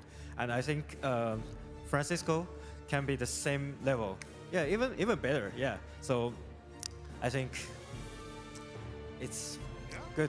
Absolutely. And then for you, obviously both of the finalists are from Europe, right? So what does this mean as we head towards Worlds and the future of Pokemon Champions, that EU really putting a big flag down here as potentially the best region? Yeah, I think Europe is really strong. We have Italy, Spain. I think Italy might have way more players than us, and they might be, some of them might be better, but I think Spain also has a really good representation as we have right now in finals. I think the Spanish community would be really happy if Eric wins, and I think Eric can show that he's better than Francesco today in the finals.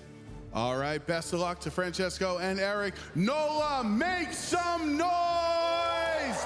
The moment we've waited for all weekend. Masters Finals is now. Sierra, Lee, take it away. I cannot wait to see who is going to be our champion here at NAIC. Two trainers of such high skill, and it's going to be an epic showdown. You've heard their friends talk about how they deserve this and just how close they are to getting this title. And for a player like Francesco, he is so strong. He has consistently made these runs, but that first place title has always eluded it. And to get it on this stage here today can cement himself as one of the strongest trainers out there. Yeah, he has been so consistent, so strong, and right on the precipice of taking that first title, but cannot ignore the opponent on the opposite side. Eric Rios has been here and done it before. Got that experience to take into this match, and will be difficult not to see him take this title. This is a trainer that has been chasing another international title and has come so close. We got to see that earlier this season, and we got to see that last year at NAIC, where these two faced off, and it was Eric to eliminate Francesco from the competition. His run ended at top 4.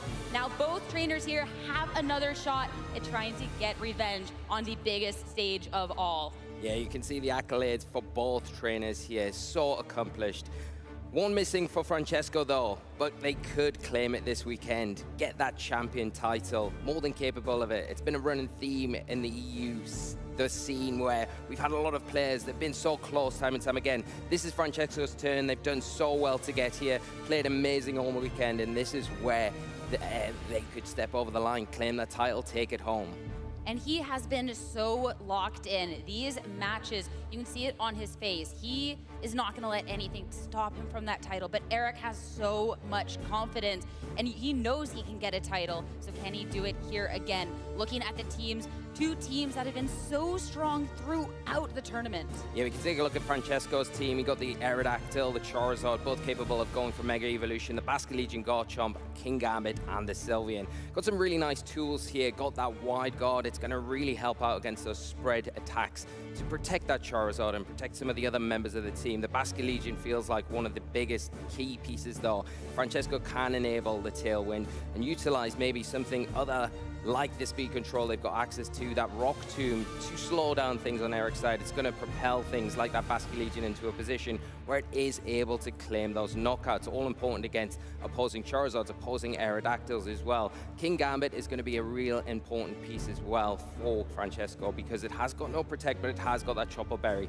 It's going to give a little bit of alleviation from those fighting threats on Eric's side and has the ability to really put a stopper on things like the Aerodactyl with that priority, and also the Sylveon with that Iron Head. And looking over on the opposing end, looking at Eric's team, so many familiar pieces. It's going to be Aerodactyl and Charizard once again, King Gambit, Sylveon, Garchomp. But let's talk about what's different, this Farigiraf. Yeah, very few differences between the 6. Just a Pokemon apiece here. The Farigiraf, not the Basque Legion that we're seeing on Francesco's side. And it does give Eric the ability to have an alternative form of speed control, and that is the Trick Room, and that is the advantage that Eric's got in this match. They can play into it and twist the dimensions and propel those Pokemon like the King Gambit, like the Sylveon, and even that Farigiraf into positions where they can start threatening things on Francesco's side of the field. The key thing to look for why enables this mode is that Thunderbolt. It's going to pressure the Aerodactyl, it's going to pressure that Charizard as well, and not only that, it has got that all-important Armor Tail ability, which can be crucial to stop potential quick attacks from the opposing Sylveon, and more importantly, those really threatening Sucker Punches from the opposing King Gambit. And with two teams that have so many similarities, but these key differences, it's time to see heading into the match where these trainers' minds are at. Let's make some noise, everybody. It's time to get started here with our Masters Finals. Francesco Piopero going up against Eric Rios, and the lead right away, Aerodactyl and Sylveon.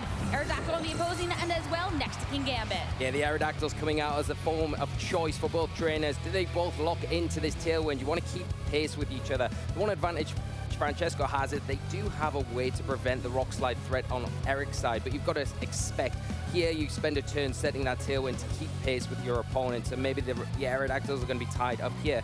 But also, if you do that, you could maybe sneak in a Rock Slide to get some advantage onto your opponent. If you suspect that you could go down and maybe a different form of speed control, like Eric has got that Farigiraf, if he's brought it, Trick Room in the back, but the Sylveon needs to be careful. If it sits on the field, it might be able to get a Hyper Voice off, depends on how it's been trained, but it is threatened heavily by that King Gambit and that Iron Head. It's not going to be a swap, though. Instead, Mega Evolution right away with this Aerodactyl. Of course, we can go on the offensive. We can try and just set up that speed control. Have to see how they want to be going ahead and playing. That's, of course, another Mega Evolution coming on out.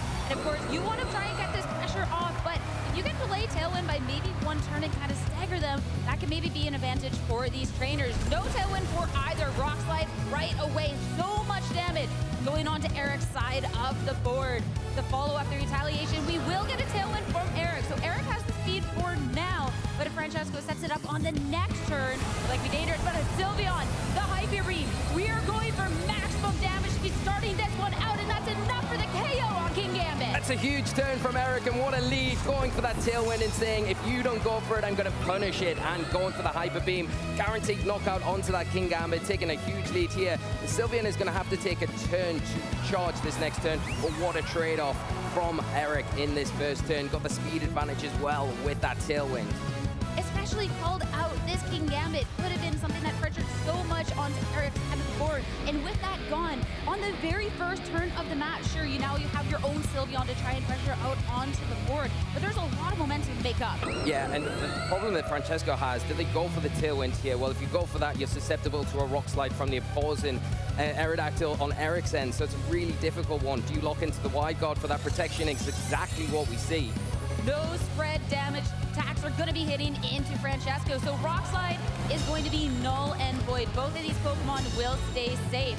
Great way to make sure you're not taking damage and can leverage your own Hyper Voice in retaliation is enough to drop the Aerodactyl. Yeah, it's a really nice response from Francesco to get rid of the Mega on Eric's side. Protection, it does burn the turn for Eric, but they have taken a cost for that, losing a Pokemon and taking a lot of damage on the Sylveon. But you've got to remember, they've got the speed advantage now after that Tailwind setup. King Gambit coming into a prime place, and it has got that Focus Sash, so an extra layer of protection, putting a lot of pressure onto the Aerodactyl and the Sylveon, particularly with that huge Iron Head threat that both Pokemon on Francesco's do not want to see. Need to readjust here because everything feels like it's in a really awkward spot. And that's kind of the tricky part. Of course, we do get a lot of health, full health, for both of the Pokemon over on Francesco's end, but not having that speed and just that amount of damage output that can happen. Are you forced kind of to go for that Tailwind now and maybe try to set yourself up for the late game and Sylveon now for success? Yeah, it will depend on how fast this King Gambit is, because Aerodactyl, when it Mega Evolves, it obviously gets an additional speed boost. But does the King Gambit have enough speed on Eric's side to supersede that? It looks like it doesn't. This is really key for Francesco to get back into this game. So now both trainers Tailwind up an Iron Head from the opposing end into Sylveon, enough to take the KO and take another piece of the puzzle away from Francesco with that one-hit KO. And sure, there's some speed, but another Hyper Beam coming out from Sylveon. We're going for all of the damage and enough for a double KO on this turn. Wow, what attack by Eric. Not wanting to go for the Hyper Voice that you think would be safer. You don't need to spend a turn to recharge, but saying, no, if I get the opportunity to attack, I'm gonna attack. Some really useful information there, knowing that the King Gambit actually went after the Sylveon on Francesco, so good information going into game 2. Francesco not quite out of it here, because the Sylveon is going to be susceptible to going down to an Earthquake here. King Gambit going to be outsped by this Garchomp, and both Pokemon looking like they'll take heavy damage from this Earthquake. There's still a lot of momentum. This Garchomp has to be making up, though. So Earthquake, the first one, so much damage into the King Gambit, and of course, Sylveon goes down. How much damage is King Gambit going to do in return, though, to try to take away the final Pokemon? Kowtow Cleave into Garchomp, bringing down to exactly half. Yeah, and that is some nice damage, but the Tailwind ending on Eric's side of the field, not going to matter too much here because the King Gambit was always going to be slow. Might be quite pivotal for what that remaining Pokemon that Eric has in the back, though. All comes down to this, but taking so much damage so far on Francesco's side, it's looking like a real uphill struggle. The King Gambit has access to that priority Sucker Punch, doesn't really care about the Tailwind in this scenario, and can get some really crucial damage off this next turn. If the Garchomp on Francesco's side decides to attack, it almost has to. It's pinned here where it needs to claw back some momentum while this Tailwind is in effect. And it's it's going to be Garchomp as that final Pokemon coming out from Eric. So something, too, that you're looking at that Earthquake cabbage. I mean, I just don't think this Garchomp for Francesco has enough in the tank. No, and it feels like one Dragon Claw from Eric is going to be enough to take down this Garchomp here on Francesco's side. So it looks like it might be wrapped up pretty soon, even though they have the advantage with that speed control right now. Might have come a couple of turns too late. Dragon Claw into the Garchomp, a third of its health remaining, but of course you needed to get a KO to try and make any momentum back. It will get a little bit of health recovery, so we are back to over half, but in retaliation, Dragon Claw will pick up the KO. Eric Rios 1 game away from becoming champion, and such a commanding start, a statement, closer to the end, but wow, just damage, damage, damage. That is that confidence that we were talking about. Exactly that, yeah. A really calculated game here from Eric. Picking the moments perfectly here, and like we said during the battle, some really key information. The King Gambit outspeeding the Sylveon. Their base speed stats, or the King Gambit would normally go would be slower than the Sylveon. So Eric's trained this pretty fast, but you can do that because of that Focus Sash item that it's got access to. Getting the jump on that, even in the Tailwind, when Francesco responded to it, really took that out of the game. It wasn't going to be impactful at all, whereas Eric's Sylveon got all of the value, got those 2 Hyper Beams off, spent the turns recharging, and got rid of some big threats on Francesco's side and really stopped him getting any sort of momentum to get into this game. The fact that we got to see the Sylveon go for the Hyper Beam not once, but twice, take out such big key threats, and yeah, just not enough done back into Eric was incredible. And now you have to imagine going into game 2, Francesco has this idea now on how Eric wants to be playing this out. You know he isn't afraid of clicking this Sylveon Hyper Beam button. So where do you go from there? Yeah, it's a dangerous game. I think Eric is probably trying to condition Francesco. So Francesco experienced, not going to fall into any traps, but there's also the Trick Room mode. You have to consider going into this game too, that Eric could flip into the game and say, well, yeah, the Tailwind worked for me game 1, I'm going to change it up now if you're preparing to go toe for toe for me with that Tailwind. So that's something you got to keep in the back of your mind. But I think if you do see the Aerodactyls come out front and center on both sides, Francesco has to go for that Tailwind to keep pace early on in this game, because not doing that, it does put you behind a little bit. You've also got tools as well once that Trick Room set up, like the Wide Guard, very useful to kind of slow down the Aerodactyl on the opposite side. It's not going to be able to kind of gain that momentum that it wants with those Rock Slides, but it's having pieces on your side as well. They can also check those partnering Pokemon so they don't take advantage of that Tailwind so easily. Down 1 in the set, Francesco has to switch it up to try and make it into a game number 3. Heading into the leads, Eric, Aerodactyl, and King Gambit on the opposing end. We're gonna have a mirrored face-off. Yeah, we've got match and snap here. Both players have the ability to set up their Tailwinds. It's probably a great idea to do that, but then it opens the door up for these King Gambits. Do they go after each other, targeting with low kick? Well, if you're Eric going into Francesco's, you're gonna proc and activate that Chopper Berry, so you're probably not getting as much mileage there. The Iron Head feels a little bit better into the Aerodactyl, try and remove that. And then where does Francesco go with their King Gambit? Do they go for the Aerodactyl as well, remove that threat, or do they go after the King Gambit that is Focus Sash on Eric's side? And then that could be a key piece. If you get it down to 1 HP, you could maybe go for the Sucker Punch the next turn to try and get around it. But again, if you're in Sucker Punch mind games after this turn, it's all going to come down to those speeds, and we've already seen Eric's King Gambit is a pretty speedy one. Well, going into this one, no swaps. We're going to play this one out how it is with Mega Evolution coming on out. Of course, when we see the Mega Aerodactyl on the field, you have to imagine you want the most mileage, but only one Mega Evolution, but it's going to be a Rock Slide.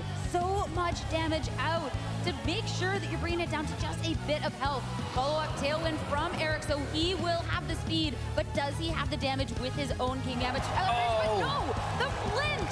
No damage coming on out, and it's going to be a low kick to take it down. Yeah, this is a huge turn for Francesco, going for that Rock Slide, fishing for the flinching, getting it, all important, breaking that Focus Sash on the opposing King Gambit, and then following through with that low kick. Really well played here. Now, Eric hasn't went for their Mega Evolution on the Aerodactyl, so does that maybe sign that there could be a Charizard lurking in the back? Well, if there is, you need to prioritize taking down this Aerodactyl that is going to threaten it so much if it does enter the field.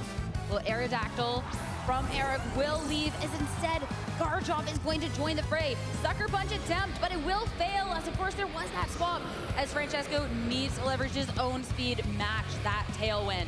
Yeah, now in that position where the Hyper Voice, not the Hyper Beam coming out, getting some valuable damage onto the field. That critical hit onto the King Gambit, really unfortunate, but a nice switch into the Garchomp, because now you've got the ability to threaten, at least with the Dragon Claw, onto the Aerodactyl, and also maybe the Stomping Tantrum into the King Gambit as well. But the Aerodactyl still in prime position where it is going to be able to throw out another Rock Slide. It is going to be faster than everything else now under this tailwind on Eric's side. And I mean, this Aerodactyl just does so much damage, and you already got to see how much momentum that Francesco gets with just a single flinch. So having this Pokemon oh so speedy, I mean, things can really quickly fall out of favor here for Eric. Yeah, this is the problem, I think, taking so much damage on the Aerodactyl as well. It's not going to come in fresh later in this game, so you've got to really make the most out of these Pokemon. Sucker Punch doing some nice damage there, but is the dual wing going to be? No, it's not into the Garchomp, into that Sylveon. It will be good damage, but both Pokemon on Eric's side going to be able to retaliate now. Are they able to pick up key knockouts? That's going to be the thing. We're doing damage from Francesco, but in return, it's going to be Eric to take a KO onto this King Gambit. So it's going to be a turn of really, really big damage and potentially a KO, but not quite going to be there. And one Pokemon down means it'll actually be a Sylveon to follow up. So Francesco, when that damage isn't there, you lost two Pokemon. Where do you go? Well, it all comes down to the two Pokemon remaining for Francesco. If one of them is the Sylveon, it's going to be coming in pretty good position here, and there it is. It's going to have that Hyper Voice, and it will be threatening big damage, potentially a knockout onto the Garchomp, and then even a close one onto that Sylveon, especially when you combine it with the Garchomp here that Francesco's brought in so healthy, and it will be able to outspeed the potential of the opposing Sylveon as well and get an attack off before it can attack it. Going on into this, Francesco, two Pokemon remain on his side to try and get away into this match to take it into an all-important game number 3. Detect from Eric. Make sure that his Sylveon will survive through the turn. As a Rock Tomb, it's going to be attempting into it, so nothing will happen there. Follow-up Earthquake. Sylveon for Eric will stay safe, but we're looking for big damage over on the opposing end of the board. Both Pokemon at about half of their health. But now we get the Hyper Voice in return. And of course, a Pokemon like Garchomp is not going to appreciate this one at all. No, and that's a big knockout here. It's going to critical hit. You would imagine most scenarios that Garchomp is able to take a Hyper Voice, but again, it comes down to the training. More importantly, Francesco picking out the opportunity there to take down that threat. Now it's forcing out the Aerodactyl onto the field. Eric's in that spot. It does have Ice Fang. That is one of the things. It's going to be able to pressure the opposing Garchomp. But if you're going after the Garchomp, have you got enough health to be able to take anything from the Sylveon? I would suggest not. So, you know, Eric hasn't got access to Y-God either to prevent that Hyper Voice threat. So you're in a real bind. Do you have to, are you forced to go for the Rock Slide here with the Aerodactyl? You're not on the best spots. And Francesco really adjusting well in this game too. Going into this, it's going to be an Aerodactyl with that Mega Evolution finally pressed within this match. Time to find out. It will be a Dragon Claw into it instead. So Aerodactyl, having already taken so much damage on that first turn, cannot withstand that hit. Follow-up Hyper Voice, single target damage will take the opposing Sylveon down. And that is going to tie up this series. Francesco Fiopero with the win. We're going to a game 3. Yeah, great adjustment here from Francesco saying, I'm not done yet. Let's get this party started. We're going to get with the Rock Slide there, the turn 1. I think taking the opportunity when it was there, not wanting to match that tailwind, really catching Eric out. And I think that was the key moment in this battle, because from that point on, getting the flinch, of course, was huge onto the King Gambit, because then it allowed you to pick up the knockout onto the opposing King Gambit. And once that piece falls for Eric, things become very difficult very quickly. And the fact that Francesco delayed their tailwind in this match allowed them then to have the advantage going into those latter turns where they had the Garchomp position to just close out the damage needed onto that Aerodactyl, and then Sylveon, well, the story was written right there. And it was that closing out of damage, because we saw in game 1, Francesco did try to stagger those tailwinds, but then Eric, when he had the speed, was just taking KOs left, right, and center. But Francesco in this match, I mean, his Pokemon weren't getting KO'd. It was just enough damage to make sure that once the speed was on his side, he can close it out. Now we have one more game remaining between these two trainers to see who is going to be your international champion. This could not be closer. It's going to be so close, and I think Eric has to rethink what they're planning to do, because you don't want to fall into the position where you take a rock slide. Francesco's going to lead that Aerodactyl once again, Mega Evolve, go for it. And if you lose that speed tie, then you are going to be susceptible to potentially flinching, and that can be game ending. So is there a readjustment here where you could maybe go for a different mode, bring something in that isn't so worried about that rock slide? Maybe, you know, something like the King Gambit lead there, going for the sucker punch early on. Although you might not get any damage because of tailwinds, at least you're covering that potential rock slide and getting some value for it as well. One final game between these two top trainers getting into it. Again with the Sylveon and Aerodactyl, going up against Aerodactyl and King Gambit for Francesco. Now you've got that Sylveon back in play here. We saw how strong that was in game one with that Hyper Beam. It is going to threaten a knockout onto the King Gambit. If Eric can go for that speed control with the Tailwind, get that first, get the Sylveon in a position where it can fire that off into the King Gambit. But the worry is if you don't, and the Tailwind goes first on Francesco's side, that King Gambit will then get the jump on the Sylveon, and we know that the Iron Head will probably likely pick up a knockout on that. So it all comes down to which Aerodactyl goes first, which one decides to go for the Tailwind, get that speed control in effect. With that game one, Francesco cannot afford to let this Sylveon run through his team. Getting into it, of course, this first turn, we'll see both of these Aerodactyls go for that Mega Evolution. Both so speedy, it's time to see which one is going to be faster and who can set that momentum. No tailwind from either. It's actually going to be a rock slide, and a rock slide miss onto the opposing Aerodactyl. Sylveon will take a punch of damage here, but it's going to be the follow-up to Spartan. And okay, with Eric going for the tailwind, actually, now Sylveon. Oh, the huge flinch. It's the flinch coming on out, so Sylveon cannot deal that big amount of damage, and instead goes down on this turn. Yeah, that's really unfortunate for Eric there. Great for Francesco, because taking a big lead in this game here, going for that rock slide turn one once again. Fortunately misses the Aerodactyl, but more importantly that flinch, stopping the Sylveon in its tracks and then allowing the King Gambit to close up and knock it out. That is such a significant KO to be leading off this match.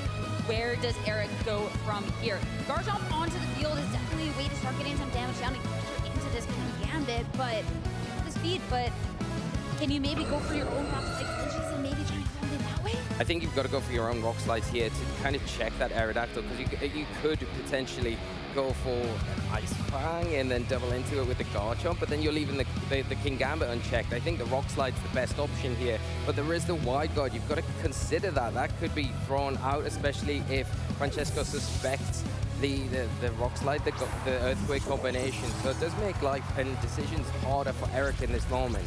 All right, a swap out Aerodactyl for Eric is gone. Stomping Tantrum into King Gambit on Francesco's end takes a lot of damage, as this is where we're going to see the tailwind match. Of course, staggered one, Francesco will have a little bit of that speed going on further into the match. Low kick into the opposing end, though. So much damage, and will bring King Gambit down to its focus sash. Yeah, what a call here from Francesco, punishing that switch in, and now this King Gambit down to its focus sash, and just in inches have been knocked out and rendered useless once again. This Garchomp on Eric's side as well, it's going to really struggle to damage the Aerodactyl. Its only option is the Dragon Claw, but if you go for that, like we've mentioned, you are ignoring the King Gambit, and I don't think you can afford to do that. So going for that Stomping Tantrum into that slot makes a lot of sense. Get rid of that slot, maybe try and protect your own King Gambit here. Go for that all-important Sucker Punch and get some valuable damage onto this Aerodactyl. Sucker Punch and Sucker Punch get damage onto both partners out on the field. Of course, Rough Skin Recoil will bring this King Gambit down lower. Follow up with the Rock Slide, though, will connect into both of the targets, so King Gambit goes down. Only 2 Pokemon left for Eric. Yeah, now things looking really difficult for Eric after losing that Sylveon so early on. The Dragon Claw, is it going to be enough? It's not enough.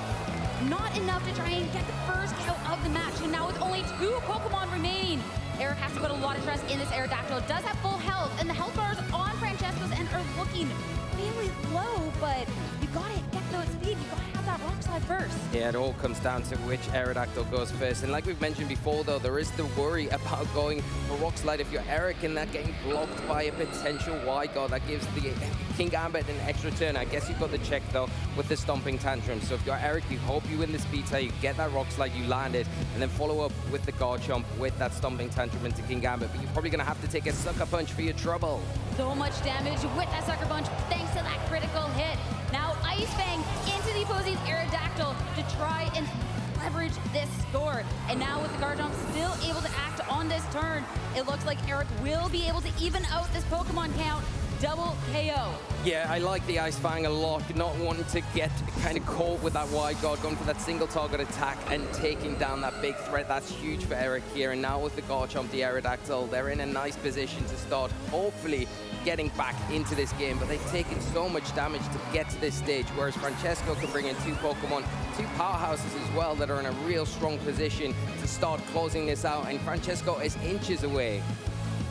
Francesco has the speed to full health Pokemon, and this has been a trainer that has come so close to claiming first place titles in the past. He is hailed as one of the stronger trainers out there, and the title within reach.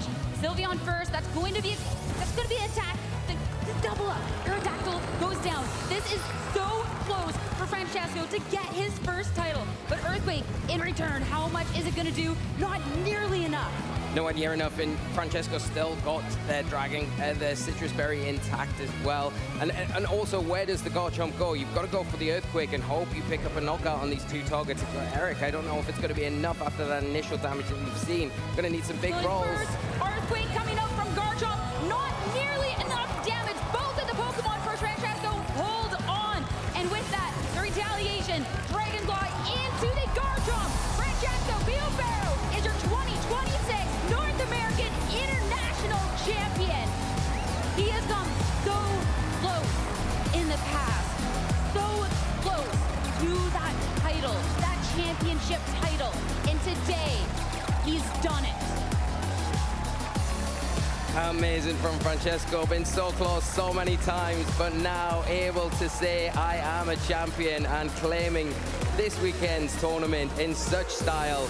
Amazing after that game one, making the comeback and then just closing it out and not giving Eric an inch to claim this title. What a match though. What an incredible match between these two trainers.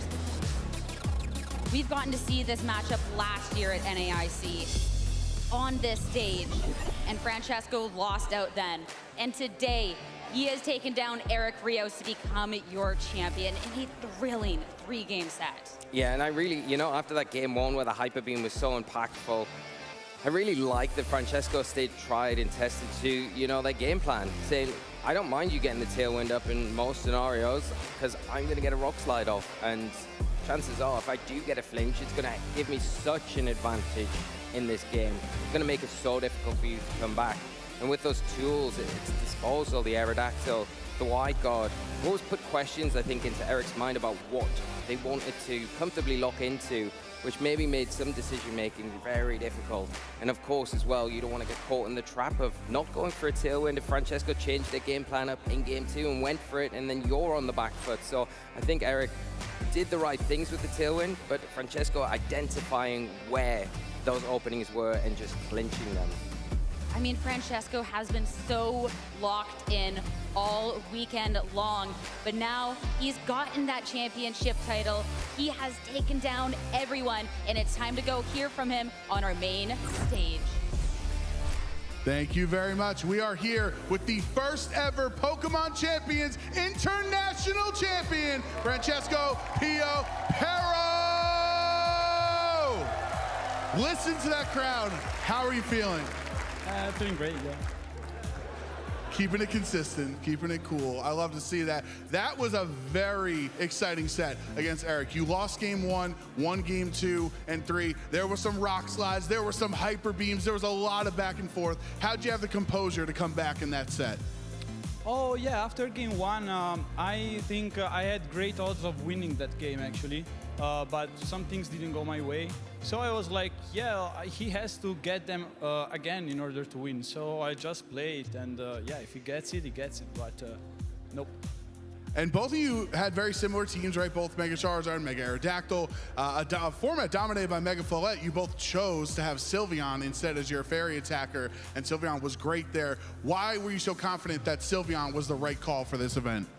I like Sylveon because it has a great special defense and also allows people to use a team that doesn't require having Floette in the game.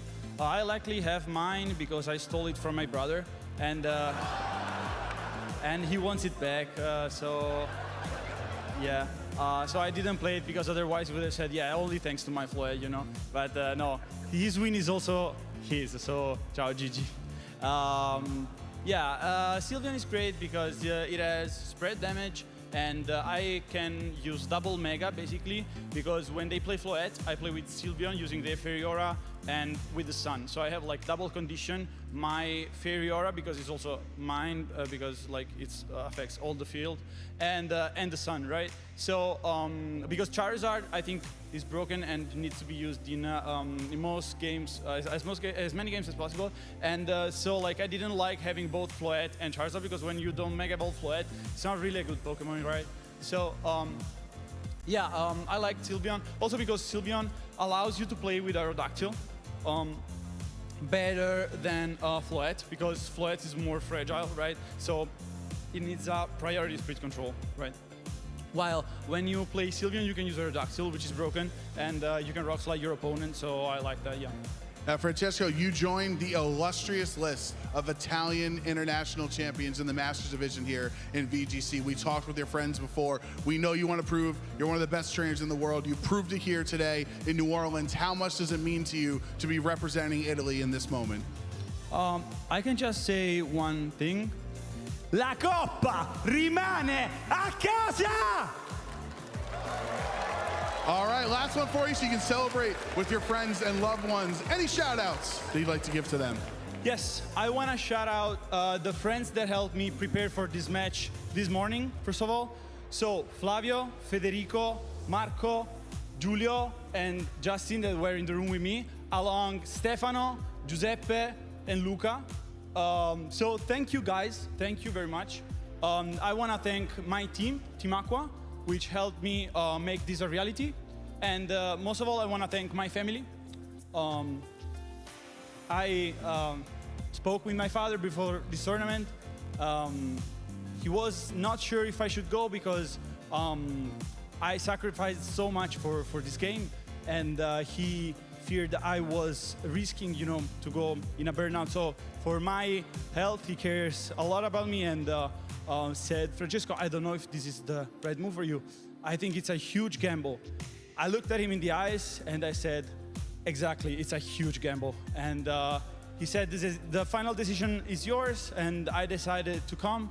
And well, here I am today. And the rest is history. A round of applause, Francesco Piapero. All right, we're gonna get ready to close out the show with the dynamic trio of Scott, Lee, and Sierra. Thank you so much. Francesco, he said it was a gamble, but with his list of accomplishments, it seemed like it was only a matter of time. What a victory coming out, and finally, a nice big smile on his face. Yeah, I think probably, you know, after the whole weekend, having that pressure of wanting to do well, like we all know when we go to a tournament, you want to go in, you want to try your best and win, but you know, when you're getting closer and closer to claiming that title over the weekend, the pressure does get to you, and you want to stay cool, calm, and collected. That's exactly what Francesco did right up until the end, and just got the job done, and it was just fantastic to see, and finally them claim that championship title. I think it's so much more stressful too when you're a player who can achieve this, right? When you kind of realize you're on the cusp of it, where, you know, it's not as much fun anymore just to like make top cut, where you know you're capable of winning all those games. I'm sure this point of a tournament must have been so stressful for him. You know, you don't get many chances at this sort of achievement, but he pulled it off. It was a really impressive run.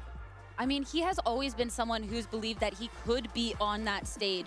He has made it before in past international championships, and he has always claimed that, yeah, he knows that he'll be on that stage again, and he's kept proving it. He's kept showing up, and today he's gotten that championship title. It was so impressive, so well-deserved.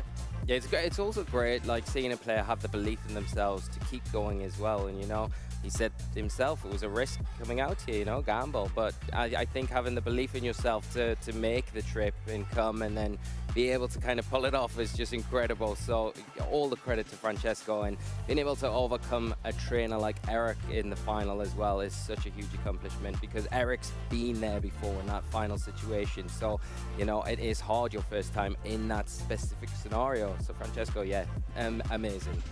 And that is our final champion round of the day. We have had an amazing championship Sunday here for Pokemon VGC, starting all the way back in the juniors division. I mean, this was such an incredible win. Like, I don't even have words. Yeah, maybe the greatest King Gambit series of all time, where I just kind of dominated that set in a bunch of really interesting ways. Always so impressed by the younger trainers. You know, every time I watch, I'm like, oh wow, you know, like kids can really achieve more than you might think. They really can. I mean, he's gotten 7 regional championship titles, international champion today. And I mean, we've seen so many trainers age up into seniors, into masters, and continued success. This trainer is so young and such a bright journey ahead. Yeah, and some good Pokemon choices with the Incineroar on the shoulder there. But I got the chance to speak to Damon and Asher before the game, and you know, it was great to speak to them. Cortei, chat, desculpem o atraso aí. Aí, ó, tá mostrando os campeões. We gotta say too, incredible photos, right? Like these guys both were farming, incredible. You can tell they're stars. They know it. They know it. Stars in the making. And of course, we have to look at other stars that we have here in the competition, looking at our seniors division bracket and celebrate our winner. Because I mean, again, these trainers are, I mean, yeah, we call it the seniors division. Again, still so young. And Connor, like, this was an incredible win. Again, we got to see a 2-0 in the first one and a 2-0 here as well. I mean, the senior division gets better and better too, right? There's a time when it seems like most of the seniors did really well in the senior division because struggling with that transition here in the Masters division. You know, more and more we're seeing those first-year seasons impact that Masters. You know, the competition's never been harder to come up and top out of this division. So I'm really impressed with both these trainers. It's really bright futures. Não dá? Yeah, I mean, I was so impressed with both trainers here, but Connor's playing just such high level.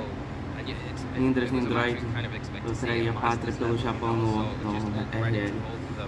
Não tem problema, Dragas, eu tava torcendo pro Japão agora e foi isso. Eu torci pro Japão e o Japão empatou, também tá ótimo, tá desculpado. O Francesco Piopero foi campeão. Caraca, o Eric ainda perdeu. O Eric ainda perdeu, cara, o louco. É, Francesco Piopero campeão, né? Aí tu pegou o envelopamento do Japão, né, ô Dragas? Boa, eu tô com o envelopamento da Argentina. Yeah, Francesco, I mean, we had splashes of Francesco through the tournament, checking in on everything I was doing, managed to feature them on day 2, and they just tá bom, o Eric chegou longe, pô. Chegou longe pra caramba, o Eric. They were saying that, you know, we might have a bad matchup into this like one team that just seems to be everywhere, but facing it time and time again, had the game plans down, and it didn't sway Francesco one moment. They were able to just keep going and get past all, I mean, look at the top 8, all of those trainers there were just so strong to come over all of them. O Wolf ficou em terceiro, né? Cara, que time maluco do Wolf, né, cara? O cara trouxe Reidrigon, Mamonzwine, trouxe Mawai ou não, Toxapex. Eu cismei com a Mawai, meu Deus do céu. Coming out on top, I think, is a true testament to these two trainers and how they're piloting throughout the tournament and a testament to these Pokemon strengths. O top 8 ficou legal. Vamos ver qual vai ser o Pokémon que vai ser distribuído, né? Por causa do Francesco Piopero. O time dele foi Mega Aerodactyl, Charizard, né? Mega Charizard Y, Basic Legion, Garchomp, eu acho que foi Mega também, não acho, né? O King Gambit e a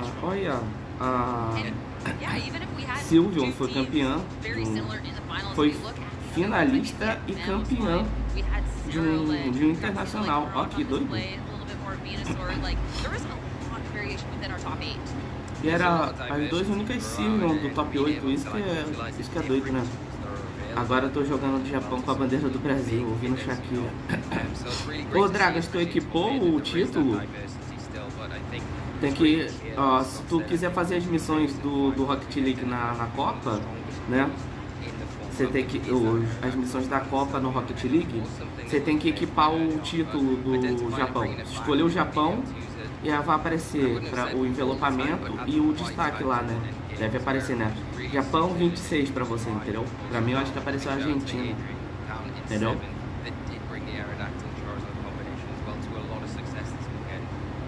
I think just taking a look at the names and like the quality of play from all these trainers is going to be my biggest takeaway except for the final, but my second biggest takeaway coming out from this tournament, because what we've gotten to see, I mean, Shoma, Wolf, like, this was so incredible, and we've seen within the North American circuit just how close Dawei has to making these big runs, right? Marcus Dion as well. It's such an impressive run from Adrian. Like, I think that every trainer on this list should be so proud of what they've accomplished this weekend. Provavelmente teremos esses 8 jogadores no Mundial. Lembrando, gente, que esse foi o último. Esse foi o último evento de Pokémon de 2000 e penúltimo, né? O último no cronograma, entre aspas, né, antes do Mundial, mas penúltimo evento de 2026, tá? Do ano. Aí agora a gente só se encontra em agosto, beleza? Agora é só em agosto no Mundial mesmo. E aí do Mundial a gente começa, a gente parte pra temporada de 2027, beleza?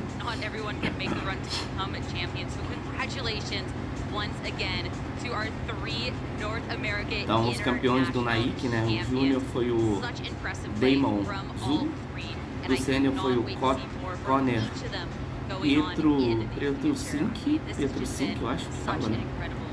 E o do Master foi o Francesco Piopero, né? Yeah, really exciting. You think for our champions in particular, a great warm-up, right? The biggest major before the World Championships, where you go and win that. So I don't think there's any better preparation going into that event. I'm excited extremely to see how they perform at the World Championships later this summer. And yeah, all more action to come. Yeah, I mean, to go into Worlds as a champion is so impressive. But right now, that's enough from us. Thank you all so much. It's time to go celebrate our finalists here at NAIC. What a fantastic first international championship in Pokemon Champions, wouldn't you say? These VGC trainers have faced some tough battles all weekend long, but now it's time to celebrate their hard work and dedication. So please join me in congratulating our NAIC finalists.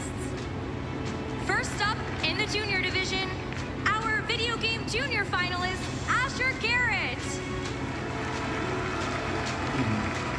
Será que ele vai vir? Pra lá, Mundial, vou fazer live nos 2 canais de Reagindo TG. Boa! Nice!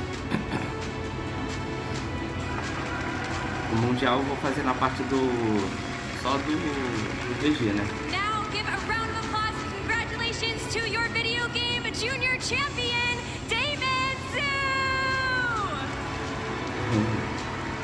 Que animado ele, gente. Meu amigo. Animadinho, hein? On to the senior division. Let's hear it for our video game senior finalist, Mateo Boschmans.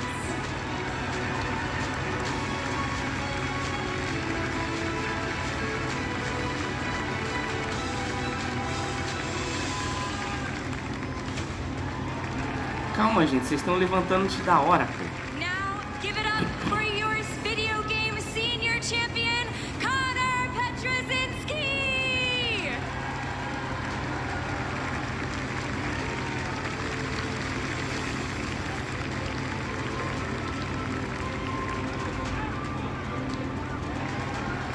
Calma, gente, vocês estão levantando antes da hora. Now, time for the Masters Os 2 division. canais. Ô, Dragas, mas isso não vai atrapalhar a retenção do teu público, nem do algoritmo, não?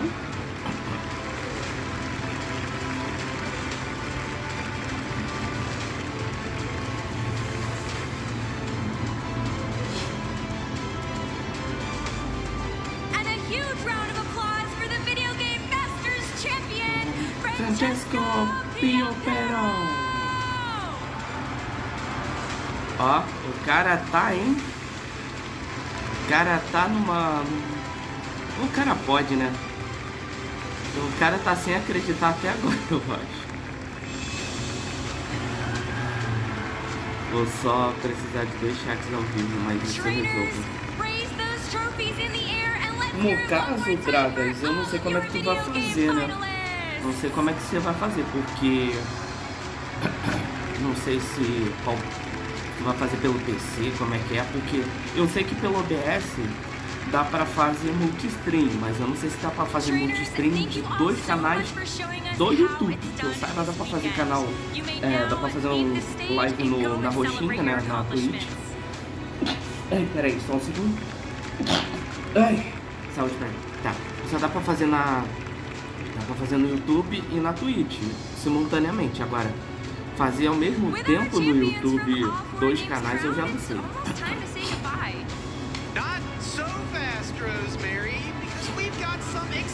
Mano, o cara do meu time tava com o gol aberto e ele recuou a bola. Vixe.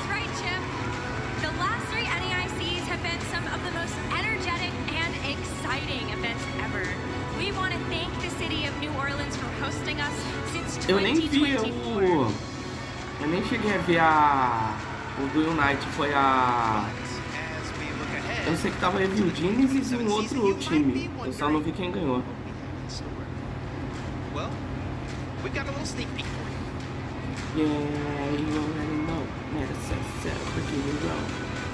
Aí, ó. Mano, o cara do meu time, isso aí eu já vi. Gente. Lembrando, tá, gente? Quarta-feira estaremos aí, beleza? Chicago! Oh, que legal! O Nike vai ser em Chicago. Boa. Bom, vamos ver se a gente consegue ir. Já pensou? Temos que traçar um plano.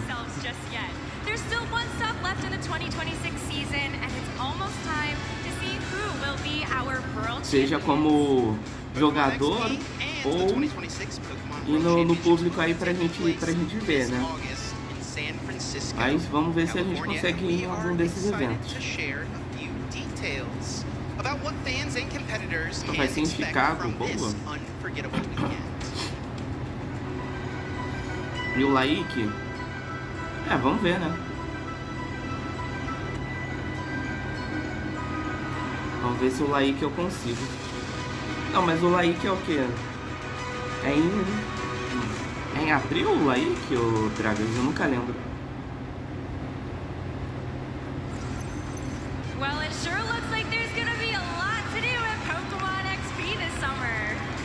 But wait, there's more. We've also got a first look at the reveal of this. Eu nunca lembro, porque a gente ainda vai ter o E-Week. Qual é a sequência primeiro? É o E-Week, o Laik. Eu meio que fiz um gol contra. Parabéns, Dragas.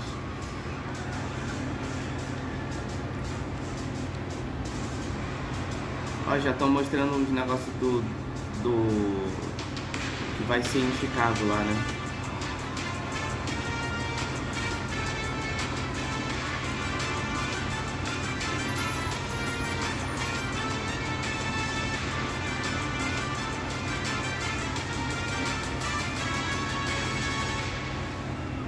Sobre o Mundial, né?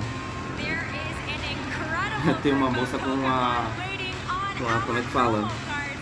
Um arquinho da Gleison. Legal. Not only are we continuing the tradition of the Paradise Resort promo card, but we also have a new Pokemon XP promo card to celebrate this event. And also, don't forget the Pokemon OP exclusive World Celebration Tournament prizing, which includes the World Celebration Pikachu promo cards. Visit your local Play Pokemon stores between August 21st and August the 30th to participate. You can find a Play Pokemon store near you by heading to Pokemon.com/events. Countless trainers have battled all season long for the chance to compete at the Pokemon World Championships. For our final reveal, let's take a look at some of the exclusive items available for those who earned their 2026 Worlds invites and to the select few who will become the World Champions. Opa. O kit, né? Pra quem for jogar, esse é o kit, né? Que maneiro! Legal! Esse é em São Francisco, né? Olha! Caraca! Kitzão brabo, hein?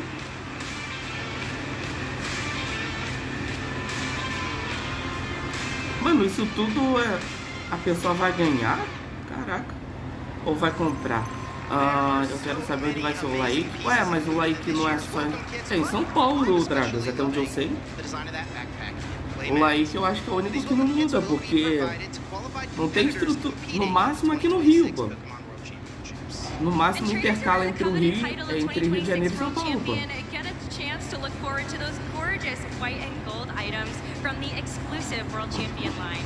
For the most up-to-date information about Pokemon XP and the 2026 Pokemon World Championships, check out the Pokemon XP website and the World's website.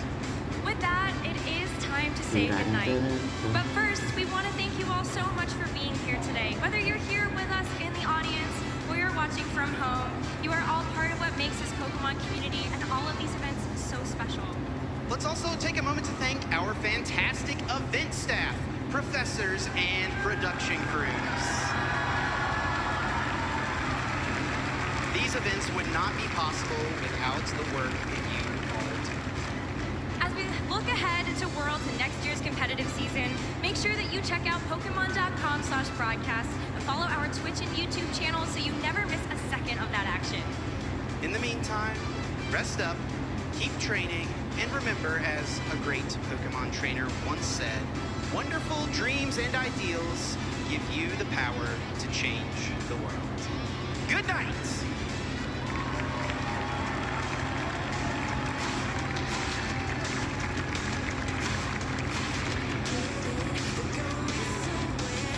Tá, agora tá com a parte da música, né? Então a gente tem que ficar enrolando aqui.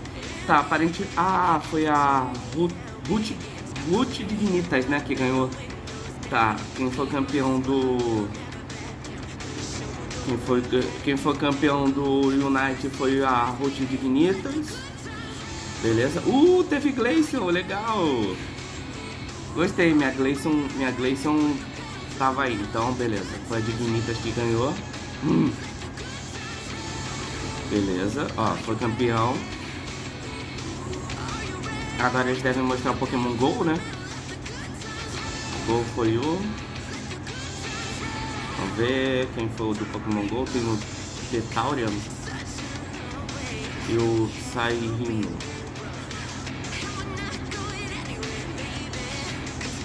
Mano, 1000 tanque no Meta Unite. Alguém ainda joga isso? Eu, o Calux, o Suna, a gente joga direto. Beleza, foi o Psyrino. O Psyrino ganhou, aparentemente. DCG foi uma Clefairy Box. Eu vi que tava entre Dragapult, né? Isso, ó, tava entre um Dragapult e uma Clefairy, né? Foi esse garoto aí que ganhou, aparentemente. Né? Ganhou o Júnior, né? Eu acho. Aí é o Sênior, né? É o Sênior. Ok. Eita, nossa, a vibração da pessoa. Ó, que massa. Infelizmente essa bola rosa ganhou. Infelizmente nada, pô. Aí o James, entre o James e o Nid. Foi quem que ganhou? Foi o Nid?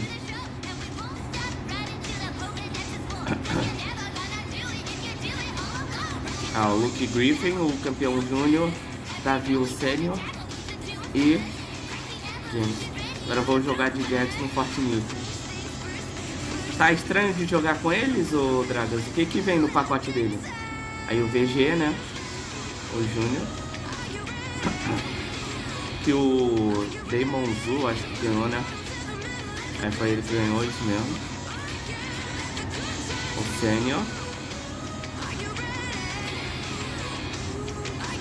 Foi o Conner, né? O Conner que ganhou o sênior. Tem algumas coisas? Não. E aí o duelo de milhões, Francesco Piopero e Eric Rios, cara. Isso aqui foi um jogão. Uma Sylveon foi campeão internacional, cara, olha isso.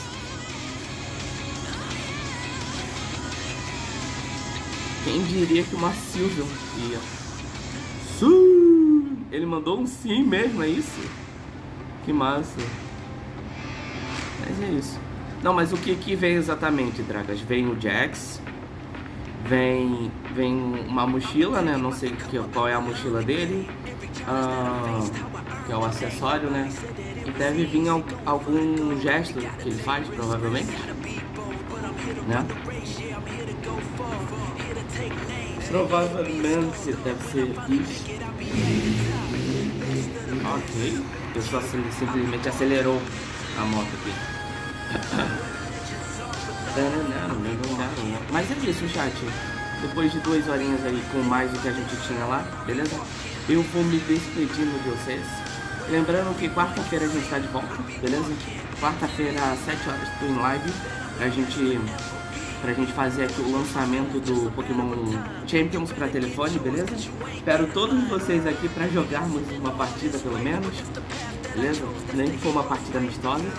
E é isso, chat. Um bom restinho de domingo, uma ótima semana para todos nós. É isso, chat. Falou e fui! Tchau, chat! Até a quarta. Falou!